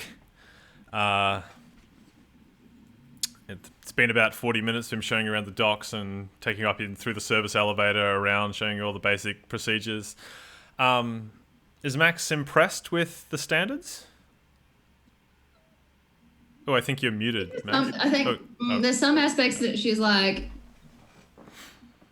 this is not going to cut it. But I think overall she's like, yeah, look, this is corporate.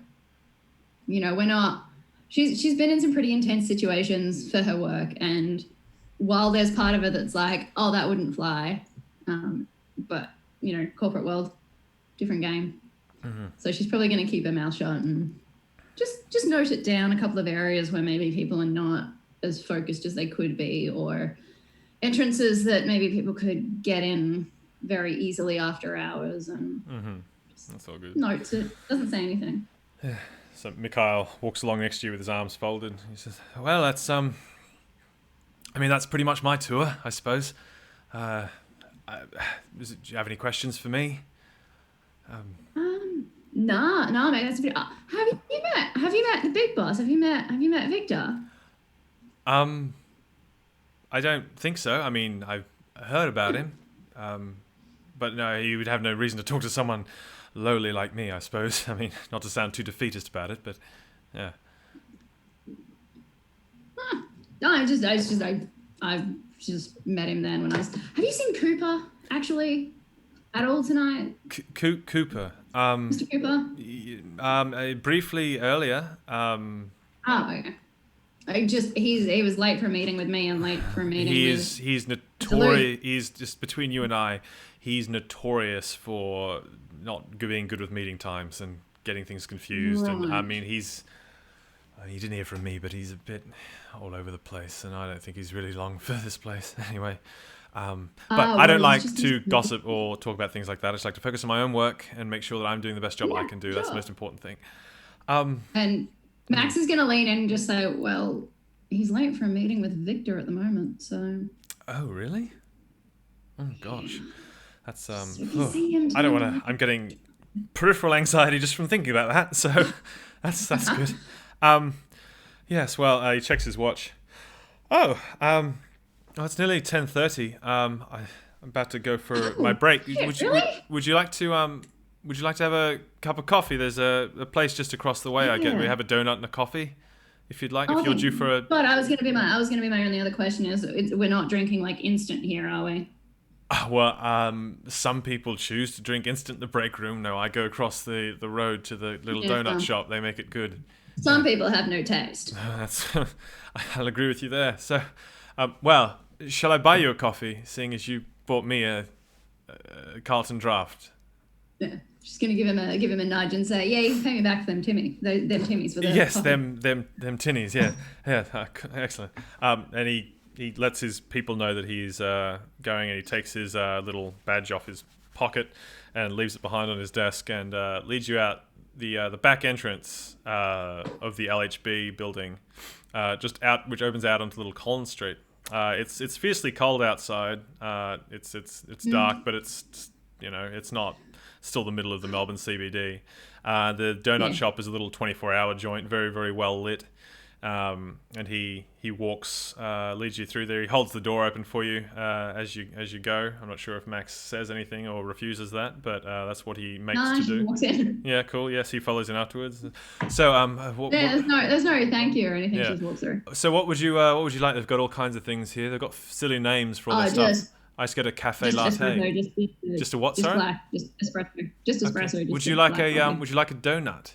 They do a good little apple pie thing with the. No, not really. No, I'm actually. I mean, the job. You know, I'm pretty careful about. Oh, right. Of course, you have to be so physical all the time, right? Yes. All right. Cool. And he gets. I suppose working corporate, it's not really going to be that much of an issue for me anymore. Yes. I don't expect to be putting too many people in sleeper holds tonight. Hey. That's good. He sits down opposite you after he gets the coffees, and he you notice fairly quickly that he's given you his and he is holding yours. But he apparently shove it. You shove it over the table. Oh, sorry. And gently Sorry. take the other one. Well, How long have you worked here? I suppose must be coming up on 6 months, I would say. So not just flown in to the. Not just flown in. I'm sorry, I wasn't completely honest with you, I suppose. I'll try not to do that again. I promise. All right. Okay. Well, now you know everything about me. Mm-hmm. Do I? Well, mate. So my name is Mick Glass. I grew up in London. That's true, and I did fly to Australia because it's part of the Commonwealth. Because it was easy, and because I was scouting. I was scouting for a better job, but it turns out when your resume only looks like one thing, it's really only liable to get you one other type of thing. You get that job, yeah. Yeah. Yeah, no, that's... Yes, it's how it goes. It's a bit like that, because I wanted to be... I mean, it sounds kind of silly. I mean, I always wanted to be a musician scout or anything. I didn't think like I could be like a rock star. I wasn't like one of those kids who would walk around like, listening to their Walkman and sort of, pretending that they were the ones singing the George Michael song up on stage. I never did that. I was thinking like, it'd be cool to sort of like coordinate that person's life. Like that would be interesting to like essentially have the life of a rock star, but without necessarily the fame or the attention. Like it's more just the jet setting and seeing the world, and just trying to find things. But I don't know. What? I mean, if you do, it's never too late, right? I mean, never too late to start again. I guess so. I do know people. I mean, I was just a security guard, just a bodyguard, but I do know people. If you're serious, I mean, if this isn't just a pipe dream, if you're serious, I can introduce you to some people. No, I mean, I would like it. He suddenly switches his head and he looks past you. What? Sorry. I thought he was looking out the window out onto the street. I thought I saw someone I know from, but no, I didn't. It's okay. It happens. Big city. Yes. So you said you met Victor Luth. That must be interesting. Yeah. I mean, not like. I mean, just briefly. He was waiting for Cooper. Yeah. That's interesting. Just a quick hello. He seems nice. Seems. I mean, he's a lot. Obviously, he's a lot. Is he? Okay. Yeah. Oh yeah. I mean, there's certainly a significant amount of personality there. Fuck. Did you meet many other people when you came for your induction or training? Just the team, man. Just all right. So you just guys and girls that were going to be on my team, which I mean that was great. They seemed like really cool people. You probably didn't hear any of those weird rumors then, did you? Like the funny ones. No. About Victor? I would normally never talk about this. He did. Okay. He said something about working real late. But. Well, yeah, he's a weirdo. Like he has people up to his office all night, all hours of the night. I think he's one of these. Well, people say I don't work for him. I don't know the guy at all. But I suppose conversations like this spice up your everyday night. But he, we think he's one of those, one of those deviants, who, who, has people over to his office in the middle of the night and does whatever, all kinds of different folks. Yeah. Yeah. Because he was saying he works late at night. I mean, I get that, right? Night owls, that's fine. Yeah, well, I mean, we can't figure out what the hell else Victor Luth would do with his time and his money, but that's right. So, but apparently it got so bad that people actually started asking him about it to his face. I would not be doing that. No, I wouldn't I either, heard him for about 20 seconds. No. I would not be doing that. Yeah. Well, this is nice. It's nice to have someone at work who likes to spend time and drink coffee and sort of have a laugh about people.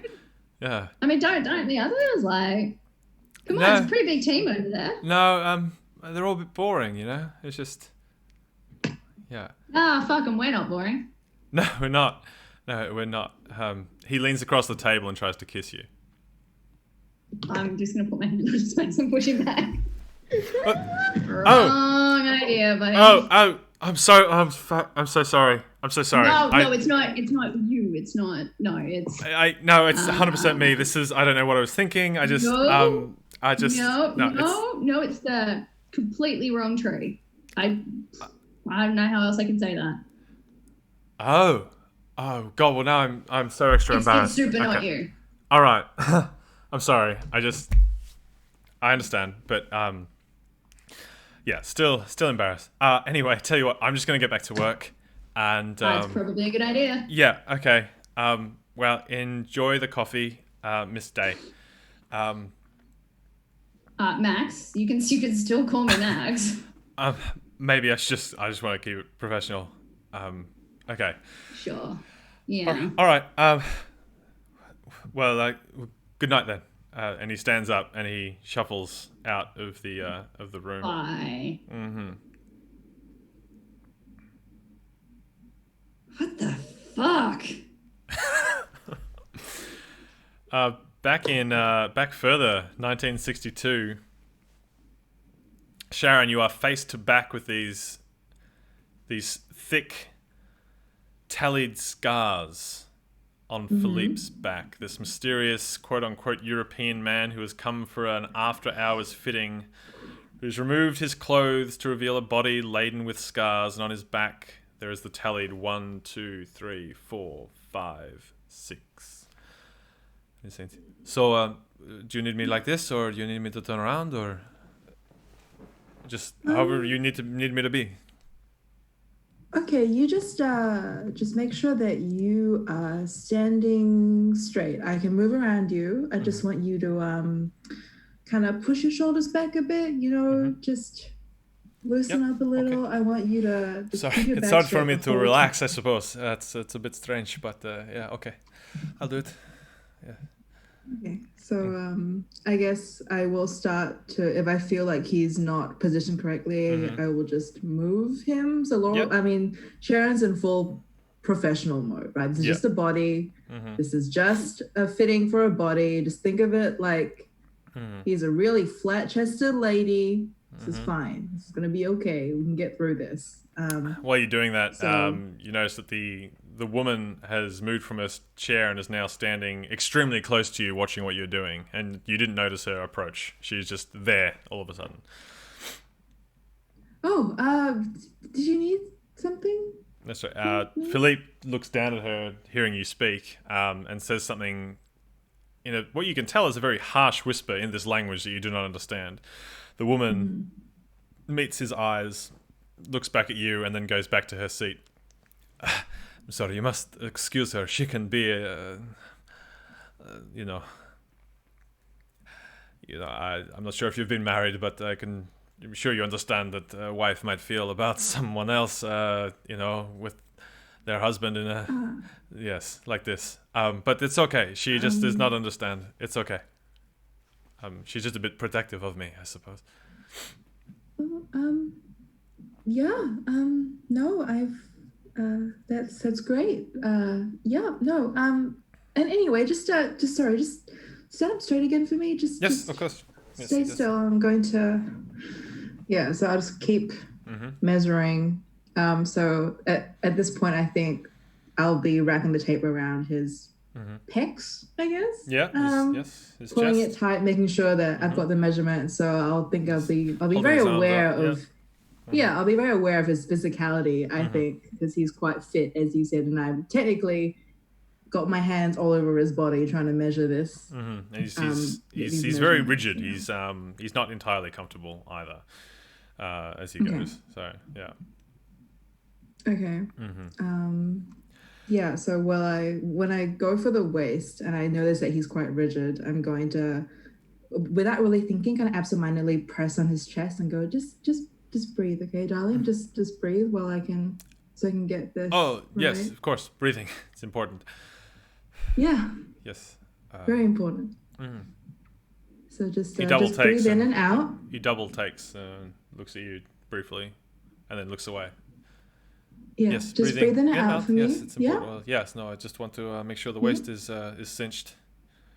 of course. Yeah, just in and out, darling. I'm just gonna pull it a little bit tighter. Just there we go. Okay, Yes. all right. The measuring continues, and it goes as normally as this situation can as you proceed. There comes a point then where the woman, presumably Philippe's wife, stands up and folds her arms and says something to him again in this language, and he just sort of nods and looks to you and says, "Could you unlock the door for my wife? She is just going to go out and get something to drink or something to eat. She is a bit bored." So. Oh yeah, of course. Yeah, that's fine. Will she be able to find her way back? I mean, if you're new in town. Oh, she will be okay. Yeah, she will find me. She will always find me. Yeah. Okay, because it's just getting a bit dark. That's all. And I mean, she is just by herself. He says something to her. She rolls her eyes and says something back, and he looks to you and says, "No, she will be okay." Yes. Okay. Well, yeah, of course, sure. I'll go over and open the door for her, and kind of do a little awkward dip, I'm bowing for some reason because she makes me super fucking nervous. She when you rise up from your bow, you're right at eye level with her, and she just stares very hard at you, and she just does this with her finger, and then gestures to him, and then she turns and leaves. She's lovely. Yes. She's lovely. Did you lock the door? No, but I will again. Yes. I mean, I don't think anyone's gonna come by. Well, you don't want to risk that, no. Yeah. Okay, yeah, of course. It would be really strange to see this. Why? Just one moment then. Okay, lock the door. Okay. Okay. Right. You go back to him? Yes. Back to, yeah. Yeah. Yeah. Mm-hmm. Okay, he it's like, so you locked the door? She's okay? She you saw her out? Yeah. I mean, she waved. Yeah. I think. He immediately She waved, he immediately steps down off the step that you've got him on, and we're not quite done yet. Walks hurriedly, but quietly, snaking along the wall to the front door and peers through the glass, looking either way. Did you need something? We're not quite done with the. I've got. He turns and looks back at you. It's like, I don't know how long we have until she gets back. What? I don't know how long we have until she gets back. I don't know what you mean. What do you want? She wouldn't. It's. You don't remember me? I thought we had. Did this not work? I'm sorry. I don't. You don't know you? This, but if it didn't work, then this is really bad because I shouldn't be here at all. I shouldn't be here. Wait, no. No. Well, what do you mean? No. Laurel, why don't okay? you? Who? Laurel, he leans forward and takes you. He puts his hands on the side of your face. I don't. He clasps your face like this. Oh, this. What's happening? I don't think it worked. So, I don't know if I'm going to be stuck here or anything like that. Okay. I told you about it, and I'm not sure what the hell this is gonna do. But I tried, and I told you that what Terry was telling me, it was all true. The drinking of the blood. I tried to warn you that I shouldn't have taken the blood either, and now I'm here. I know if I only had my fucking Adidas track boot pants, this would be all fine. But instead, you're just confused about what the hell is going on, and I don't know. it didn't work. You're supposed to be here too, so we can tricks and treats. Okay. Tricks and treats. 1, 2, 3, Tricks and 4, 5, treats. 6. Laurel, Wait. Sharon, whatever your fucking name is, just look at me. Say Yeah, it, like we okay. did, like we practiced. 1, 2, Okay. 3, 4, 5, 6. 1, 2, 2, 3, 3. 4. He's still 6. clasping your face, but he Okay. leans aside and he 1, looks past you 2, at something and he 3, steps away. 4, 5, 5, 6. Don't stop talking. Don't look behind you. 6, 1, Don't 2, stop 3, talking. Don't 4, look 5, behind you. 6, Don't 1, stop talking. 2, 3, 4, 5, 6. And he falls over, suddenly just faints, and he collapses on the ground like a rag doll, like a marionette puppet. 3, 4, 5, 6, 1, 2, 3. You can hear something walking up behind you, Sharon. 5, 6, Something's getting closer to you from behind. 1. Meanwhile, back in 2018.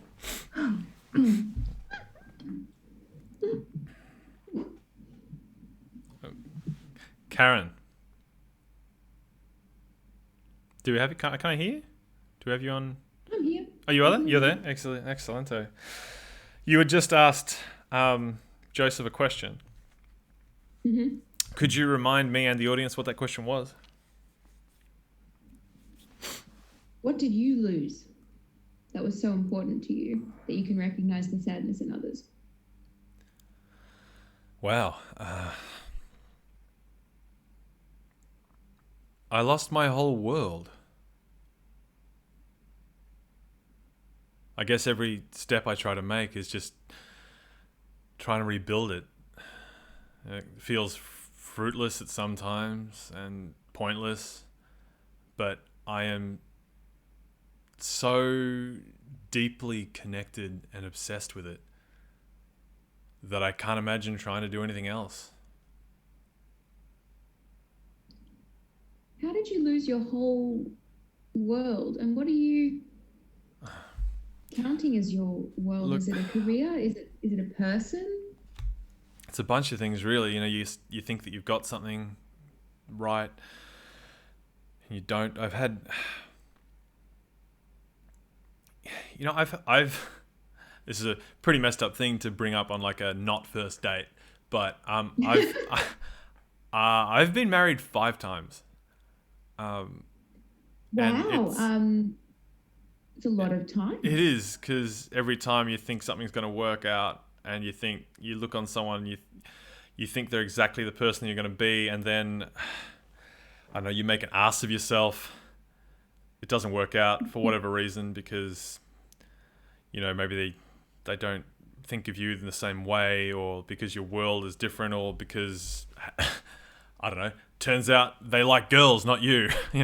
All these things can happen. And it's just, I don't know, my dad put a lot of pressure on me to keep things going, but now that I think that's why I moved to Melbourne, because there's things that are going on here that I think could be really good for everybody if we seize the day, right?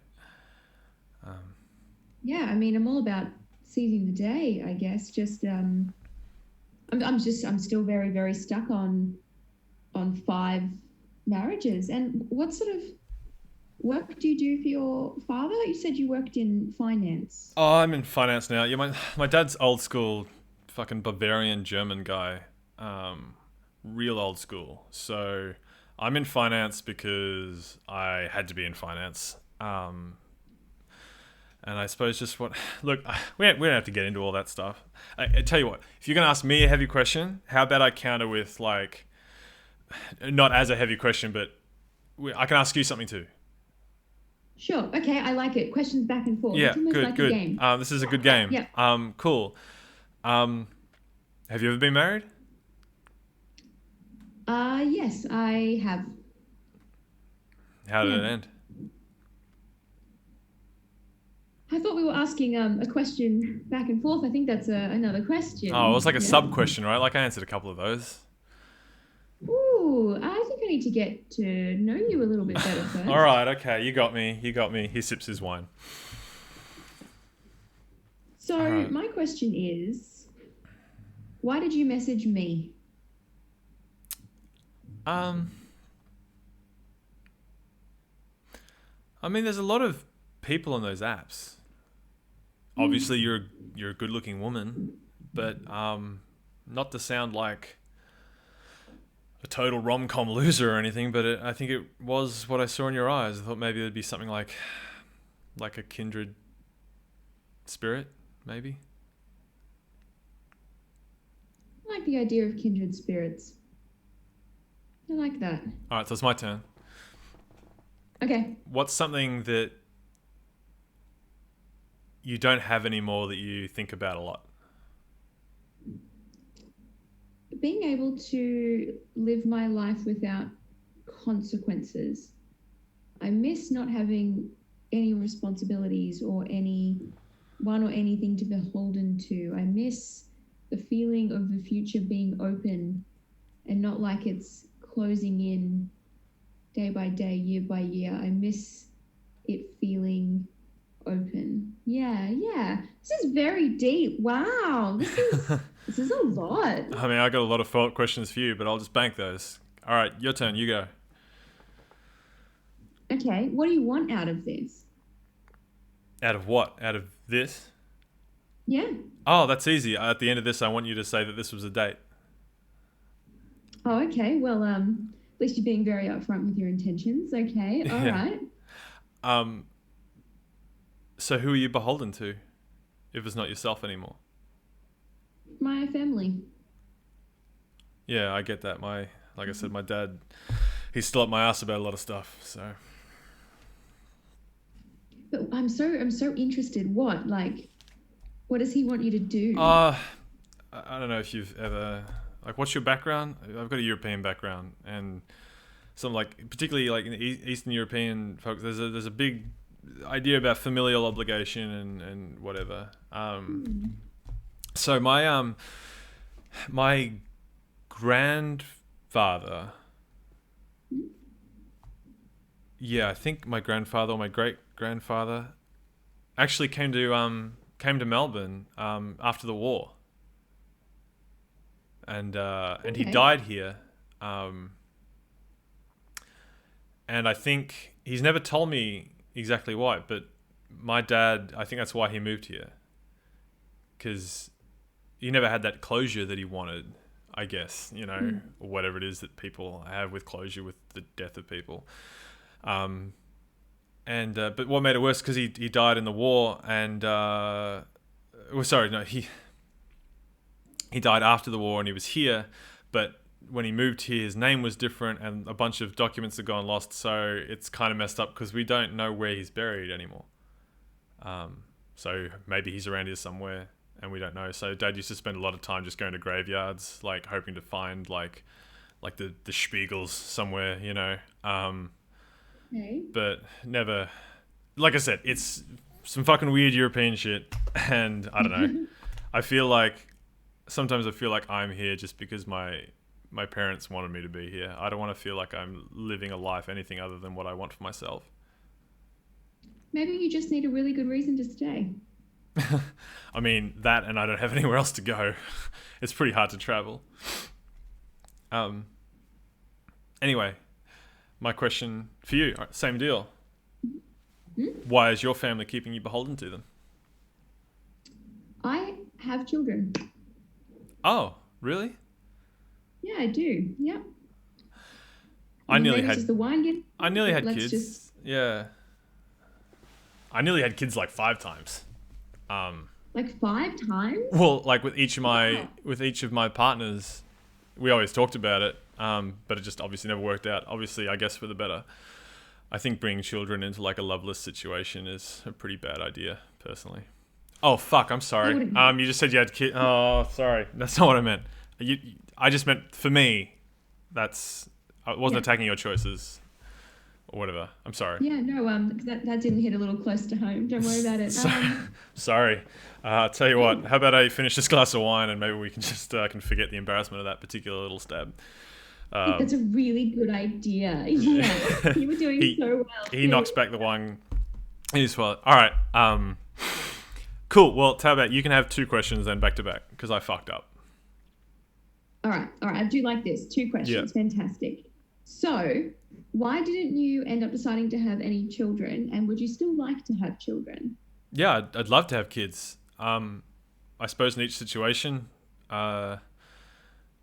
it's because things with my partner at the time just didn't really work out, or they weren't ready. I was always keen to make it happen, you know, but each time there were problems. He shrugs.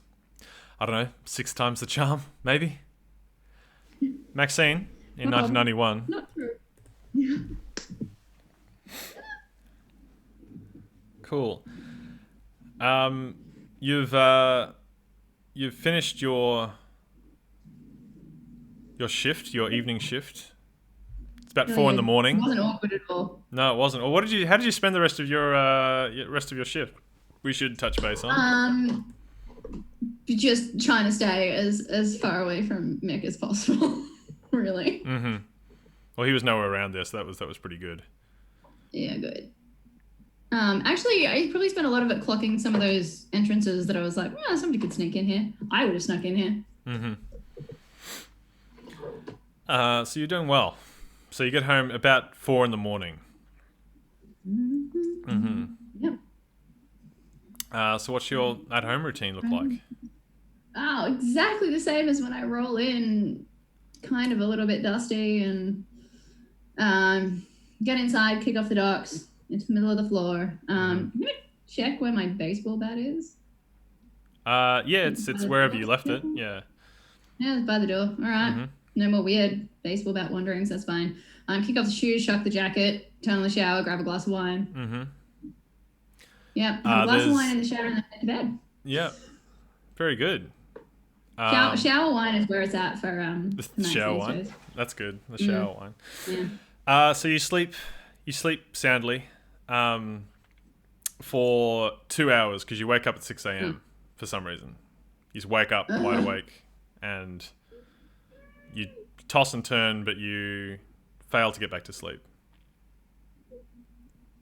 I can hate that. The sun is only just about to rise.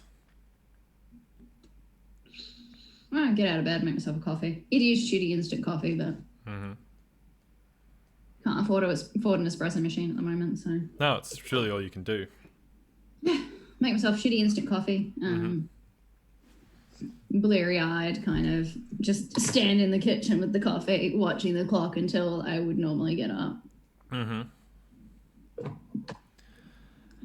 So what does the rest of your day look like? Playing a record, but I don't hate my neighbours that much. No, you don't. No. So what does the rest of your day look like? Is she a gym person or what's the goal? Oh yeah, for sure. There's like a powerlifting gym that she goes to. Oh, that's cool. So does she have active wear of some kind that she changes into? No, it's the band shirt and track pants. It's not. There's no active wear in. Well, there's not really a lot of active wear in 91, but not for Max at all. And there's kind of a powerlifting gym off the back of the martial arts gym that she goes to. And so when she leaves when Maxine leaves her apartment and nearly stands on the gift that's been left on her doormat, what does she do? It's a simple black box with a matching black ribbon. So not particularly large. Looks like maybe the size of a box of chocolates type situation. It does have a little card on it that just says Miss Day. Fucking only one person calls me that. I'm gonna open it up. Just standing on the doorstep. Yeah. Not taking it inside. I'm just gonna open it up on the doorstep. there's the first thing you see is there's a folded note inside the box. Uh-huh. The note reads, "They are not what they seem. You are not safe. I'm sorry." First, the fuck. I'm gonna turn it over and. Inside the Nothing box else? is a silver necklace with a charm on it in matching silver, and the charm is in the shape of an anatomically correct heart. Well, that's the creepiest thing I've received since I was a teenager. I'm gonna open the door to my apartment and chuck it onto the bench and leave. Just as you're about to close the door, the phone rings. Ah! I go inside. Pick it on the phone. Yeah. Hello, is that Maxine Day? Yeah. Hi, Who it's Andrew Cooper here from LHB. Hi. Sorry, I'm so sorry I missed you last night. I was running late, got caught in traffic, and then I was in a meeting with Mr. Luth pretty much all night.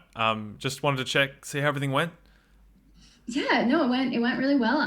Great operation you've got there. The team is really good.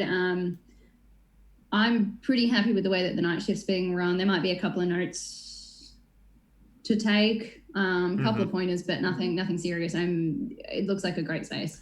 Yeah, cool. Totally right. I just wanted to check. Did you end up doing an induction or a walkthrough with Mick Braidwood? Yep, sure did. Yeah, cool. Did he say anything about like resigning or anything, or just because it sort of Wait, come as a bit of a what? shock? What? Nah. What? Yeah. No. He apparently he quit like last night before he left.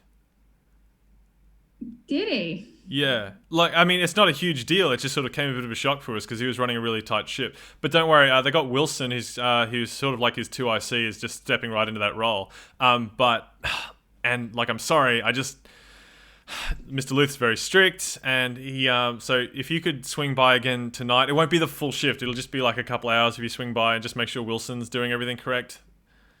Yeah. No, I mean, do you have a contact number for Mick at all? Because like, he was really great, and I mean, I'm sorry to see him go, but I if I could do anything to help him, I'd love to do that. Do you have like a forwarding number, like a contact number for him at all? Yeah, probably. Just give me 1 sec. Hold on. He fiddles around with some papers. You hear some slapping at a desktop computer. Sorry, at a computer. It's 1991. And he says, yeah, sure. It's so here, and he reads out a number for you. Yeah, and hey, look, we're all big into HR stuff and whatever here. So if there is anything concerning that he talks about or anything, I trust that you'll let me know. Just so because it was very sudden. I just want to make sure that everything's all good. Yeah, I mean, no, he seemed really fucking even keeled, Well, that's good. Cool. Well, anyway, yeah, so if you could swing by tonight, bad, Mr. Luth would certainly appreciate it. It'd be great. Sure. Excellent. All right. Enjoy your Great day, to Miss chat. Day. Will you be around tonight, Cooper? Look, I try to take like one night off a week, but it looks like with Wilson taking over, at least I'm gonna have to swing by for a bit. So we probably cross paths at some point. Yeah. All right. Well, looking forward to it, mate. Cool. All right. Thank you. Cheers. Yeah. He hangs up. Fuck. I'm gonna call Mick. I feel real bad. Cool. It rings and it rings and it rings. Eventually, someone answers. Hello. Hello, Mick? Mick. Mick? You Mick? Have I got the wrong number? Is this Mick? Wrong number. He hangs up. Well, fuck him. I'm gonna leave. Okay. Further back again in 1962. Sharon. Something is touching your back. Oh God. Philippe has collapsed like a marionette puppet in front of you and seems to be unconscious. 5, 6. Something is touching you firmly. It pushes you forward just gently. 2, 3. You hear a gentle female voice 5. say, "Stop counting."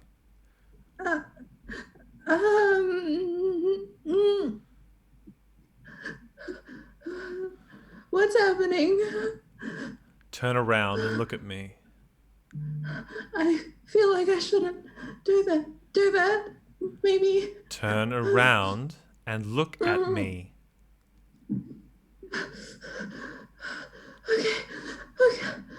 Okay. Oh God. Oh Jesus Christ. Oh my God. Okay, I'll turn around and look at her. A woman with long red hair, wearing clothing that looks very bizarre, like very, very tight pants, the kind of shoes that are like sneakers and tied up. A very quite, by 1960s standards, quite scantily. It looks like maybe just a bra of some sort, but it's made entirely of gym attire, like a sports bra type thing, and her hair is tied back. But most of this is all secondary because the front of her face is all twisted forward and there's extra bones growing from her cheeks and from her chin, and from her forehead is sprouted like this long, tall crown that her hair sits on. And she licks her lips at you, and you see that she has long, like 1.5 inch long fangs inside her mouth. And she smiles at you and says, "Trick or treat." There's then a very loud banging at the door behind you. Oh, I need to get that. I need to get that. The right door away. bangs hard again. I'm gonna get that. I'm gonna make a run for it. Okay. Towards the door. So the woman, the wife of Philippe, had walked in, is standing there banging at the door. What would you like to do? Yeah, open it. I'm gonna open it. Yeah, it's opening it. Yeah, just anyone else in the room. Yeah, Cool. just gonna yank it open Yeah, cool. and like She walks drag in, her in. And she looks you up and down and says something like quite venomous in whatever her home tongue is. And then she wanders into the room where Philippe is standing still on the step, waiting. He says something to her. She sits down on a chair. There seems to be no presence of this red-headed woman that you saw wearing very bizarre clothing, sporting a flesh crown. And Philippe is looking over to you. Miss Miller, is everything okay? You're a bit breathless. I'm sorry, I didn't want to upset anybody. No.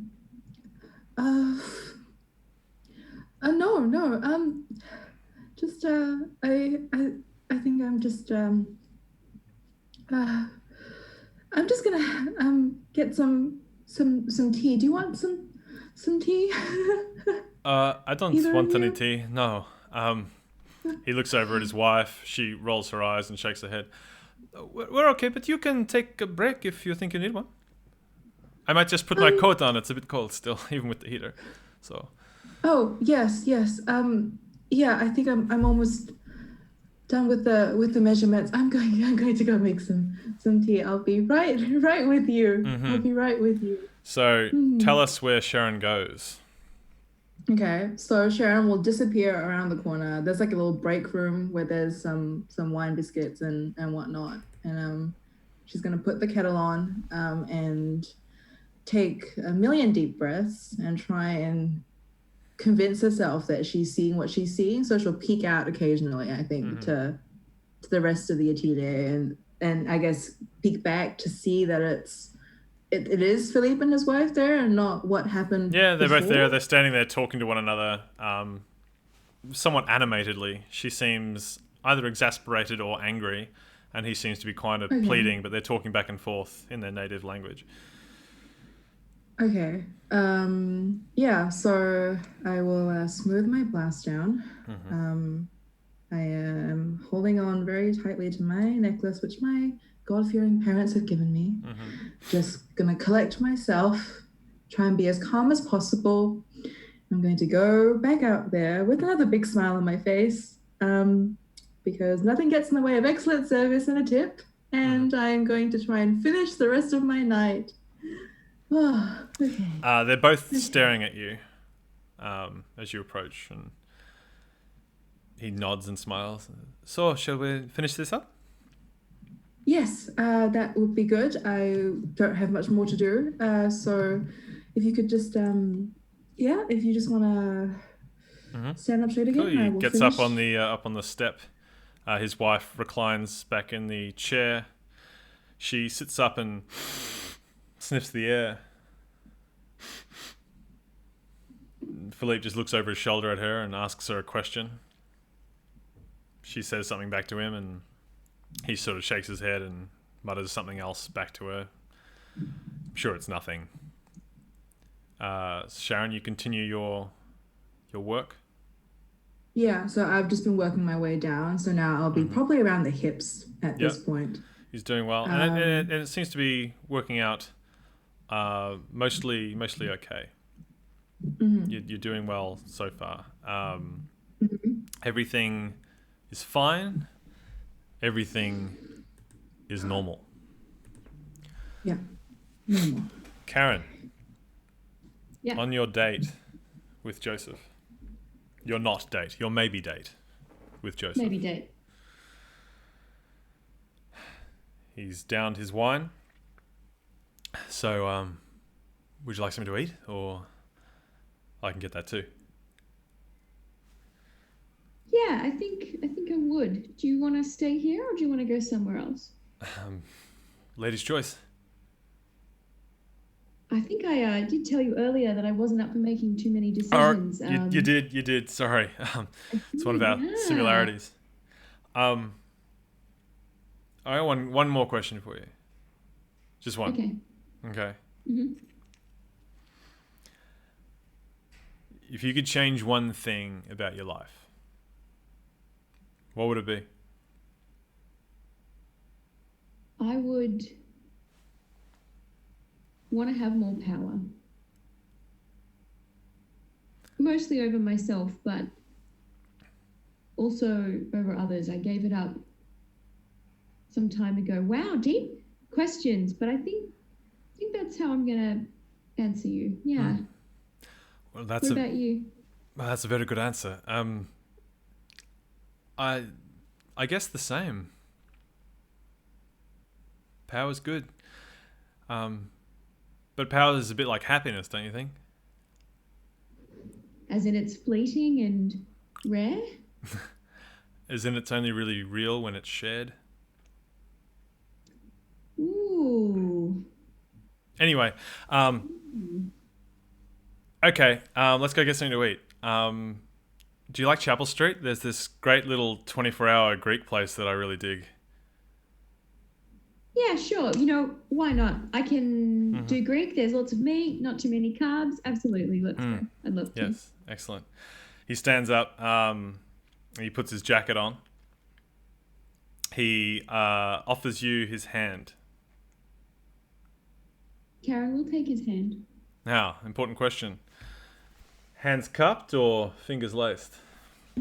Fingers laced. And you wander out. Max, how did you spend the rest of your day? Well, I was just heading out when I got that weird fucking gift, which I'm gonna leave on the counter.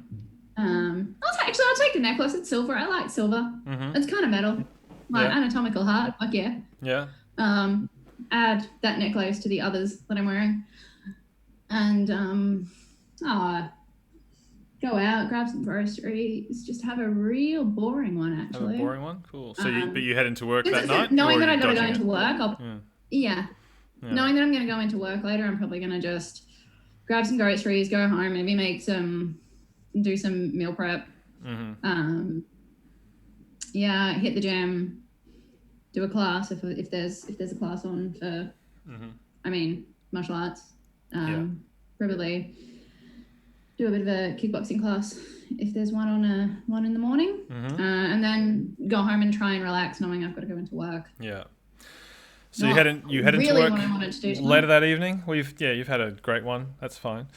When you get there, around about the same time, the same night watchman at the staff entrance greets you. Says hi. You're Max, right? Yeah. Yeah, cool. Mr. Luth said when you arrived to send you up to his office to meet with him and Mr. Cooper. Right. Yes. Yeah. I haven't actually met Mr. Cooper yet. Oh, cool. Yeah. He's a bit of a character, but he's up there. Yeah. Cool. All right. Mm-hmm. Yeah. Cheers, mate. Mm-hmm. So you head on in. So Mr. Luth's office is up on the 30th floor, not the 22nd where you went last time. So you get up there and you get out of the elevator, and it's kind of stereotypical. There's just one really long, partially lit hallway that leads to a pair of tall, broad oak doors. Guns and bring your friends. You're gonna walk down the hallway up to the door. Come in. Polite couple of knocks. I'm gonna roll on in. Easy. Cool. So you wander in. The office is extremely spacious. We're talking like a good corner. The whole floor, right? It's pretty much the whole floor. It's a good corner though, and it's like floor to ceiling glass windows that look out. You can see the Yarra River, which actually looks nice at night time. You can see the Rialto, and Victor Luth is sitting on. He's got a little. You know those conversation dip things? You know, where the floor dips into one. Conversation pits. Yeah, he's got one of those. 70s. Oh, it's a relic. Yeah, he's sitting in there by himself. There's probably room. You could fit 15 people sitting in here. There's a bottle of wine that's sitting, breathing on the counter.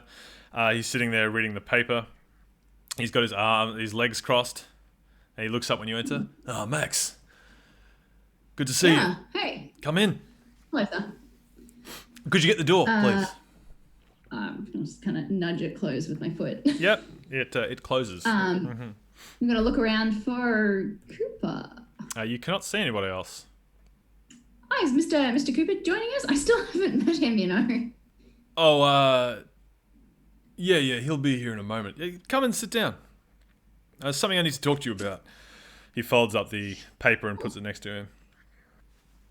Go down. Sit pretty far away.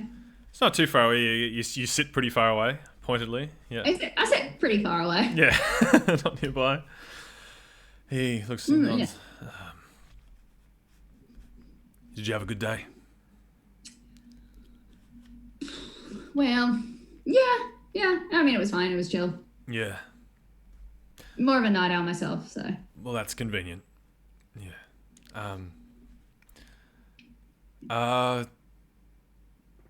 You met a guy named Mick who worked for me up until around about this time yesterday.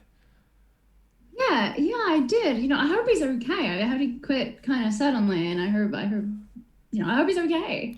Yeah, I don't. Turns out Mick was, he works for a rival company, and he was sort of like a plant, I guess. So I'm not sure what you said to him exactly, but you sent him flying. I didn't say much to him. Well, it's good. I appreciate what you did for me. But I suppose Mr. Cooper, from what he's told me about your whole situation, we're worried about other companies looking to maybe headhunt you. You know how it is in the industry. Yeah, totally. No, I mean, sorry, that's news to me about Mick. He seemed. Wow, I mean, that feels like a lot of effort to go to. Like. Well, I work in some I met him in a circles. bar before seeing him here. Like, it was a surprise to see him here. Yeah, I heard about that, and that's what concerns me, because if you're drawing attention from these other company sort of before you even started working for me. You heard about that? Mr. Cooper was telling me, yeah. I don't remember telling Mr. Cooper that. No, Mr. Cooper generally keeps a low profile, but he's good at his job. You can say hello to him now if you like. He gestures across where there sits what can only be described as a creature of some sort wearing a suit. His face is twisted like that of a bat. His back is stooped. Even through the suit jacket, you can see little like lumps, like where his spine is protruding. And he looks at you, and his lips peel back past very, very sharp and very scrangled teeth. He's completely bald except for a few wisps of hair, and his ears are pointed and dangled. Hi, Max. How are you? Sorry I had to meet like this, but generally don't make a lot of eye contact with people. I'm good. Good to meet you finally. Yeah. Mr. Cooper. So, you've been being followed, I suppose, Max, is what I want to say? And Victor nods. Yeah, that's what Cooper tells me. So, we don't really want you to get headhunted by anybody, do we, Cooper? No, not at all. We really don't. We like you, Max. We want to keep you around. Good. Look, Okay. Cooper, how about you? And it looks like Mr. Cooper has disappeared. Oh, good. When you say being followed, do you mean like All right, Mick Max. at the bar? No. Yes. Mick at the bar is bad news, Max. I like you. Yeah. I don't hire. I told you. I look at every application we get. I hire people, but I tell you what. If the fucking Black Hand is interested in you for whatever reason, I'm not going to take a risk. I'm just going to take care of this now. Do you know, this job seemed like a really cool opportunity at the time. It is a cool opportunity, and it's great that you're a night owl. It's great. And it's only going to get better for you, okay? I don't know that it will. Unfortunately, no, because you know what? it's going to get worse before it gets better, because Cooper and I have been working together for a real long time. We try to keep things even, like an eeny, meeny, miny, mo situation. Unfortunately for you, he won out this time. I don't know what you're talking about. Well, but no, you wouldn't. I'm gonna tender. Arms appear at your sides as Mr. Cooper pulls you back with the strength of somebody that cannot be described. I'm gonna fight him. Holds you back. Well, I'm not. You I'm not try going. to. It's No. And then you feel a very short, sharp, and agonizing pain in your neck, and then you feel like you've just been shot up full of heroin, and your eyes go fluttery, and you're just sort of laying in a warm, cloudy river. When you awaken, it's hard to say how much longer, but Mr. Cooper is sitting there picking something out of his teeth.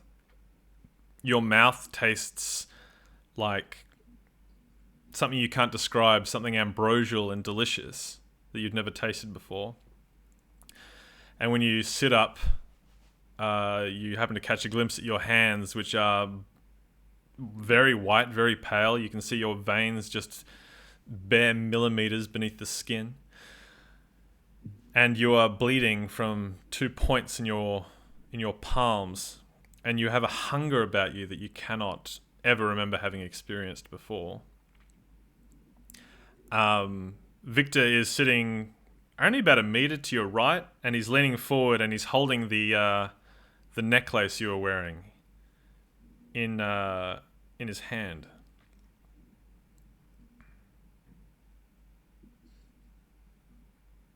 I'm gonna pull the baton out of my jacket and lunge at Cooper. Victor looks at you. Just says, "Don't," Dude, bro. and you don't. You don't know why, but you don't. He holds up the necklace with his fist. Look, Max, I know you got a lot of questions, and I'm going to field them in a moment. I just need to know one I thing. don't have questions. I have fucking statements. Sure, but first, I just need to know one thing. Did Mick give this to you? I don't fucking know who gave it to me. It was on my fucking doorstep. All the right, day next after. question. Did you wear it? How long were you wearing it for before you came here? I don't know, day? The day. That's not important. It's fucking necklace. I don't give a fuck. It is important because this is the kind of shit they use to follow people around. Okay? And he smashes it. The day. He smashes it, and you notice the anatomical heart breaks on the coffee table, and sure as fuck, there's actually a little splotch of blood as if it were actually crushed. All right. Not the weirdest thing. No. He stands up and adjusts his suit jacket. How about we all take a walk and you can take out your anger on myself and Mr. Cooper. You can make your statements and ask your questions, and then we'll fill you in on the rest of the night. Nah, fuck yeah, I quit. I'm fucking... Max, what the fuck was that? Max, that was fucking assault. Max, listen. You can't quit this job. I don't give a shit how much fucking money you've got. It's got nothing to do with money. What you've signed on for. Oh, it's always money. You can't quit this security job, Max.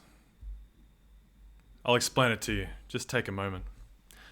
You'll see. And in the end, you'll realize this was all for the better.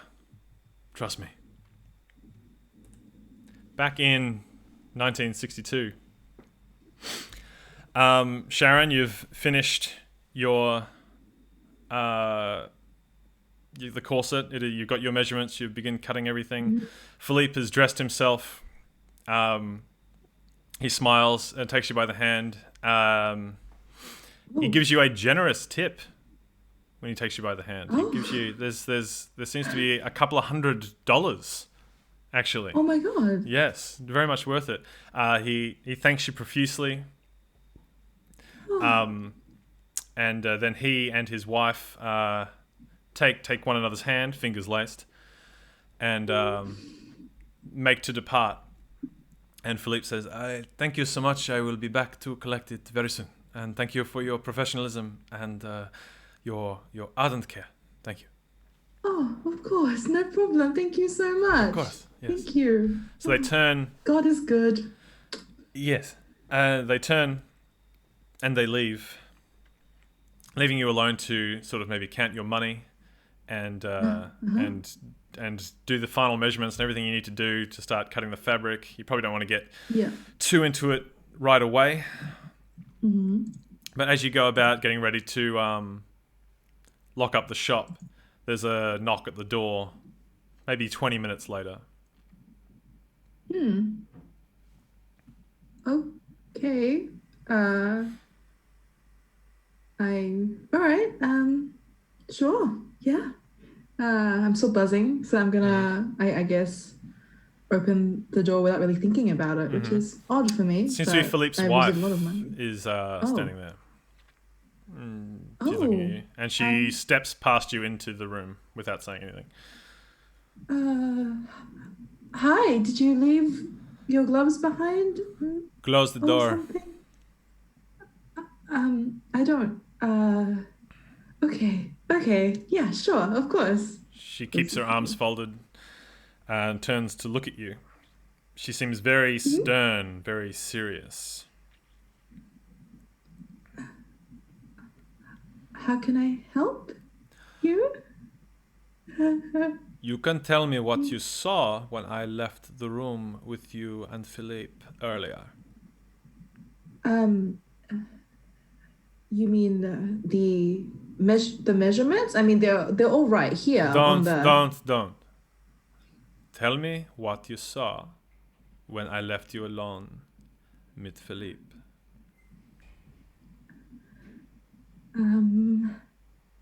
This is all going to sound, frankly, quite crazy. So,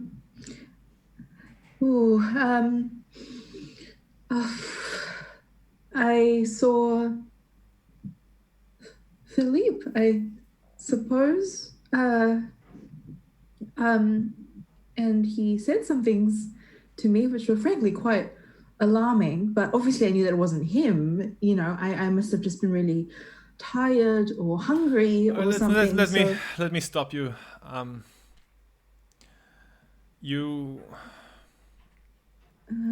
don't very often see people who have this kind of ability in life. It is special. What? can I just safely assume then that you don't understand what happened to you before?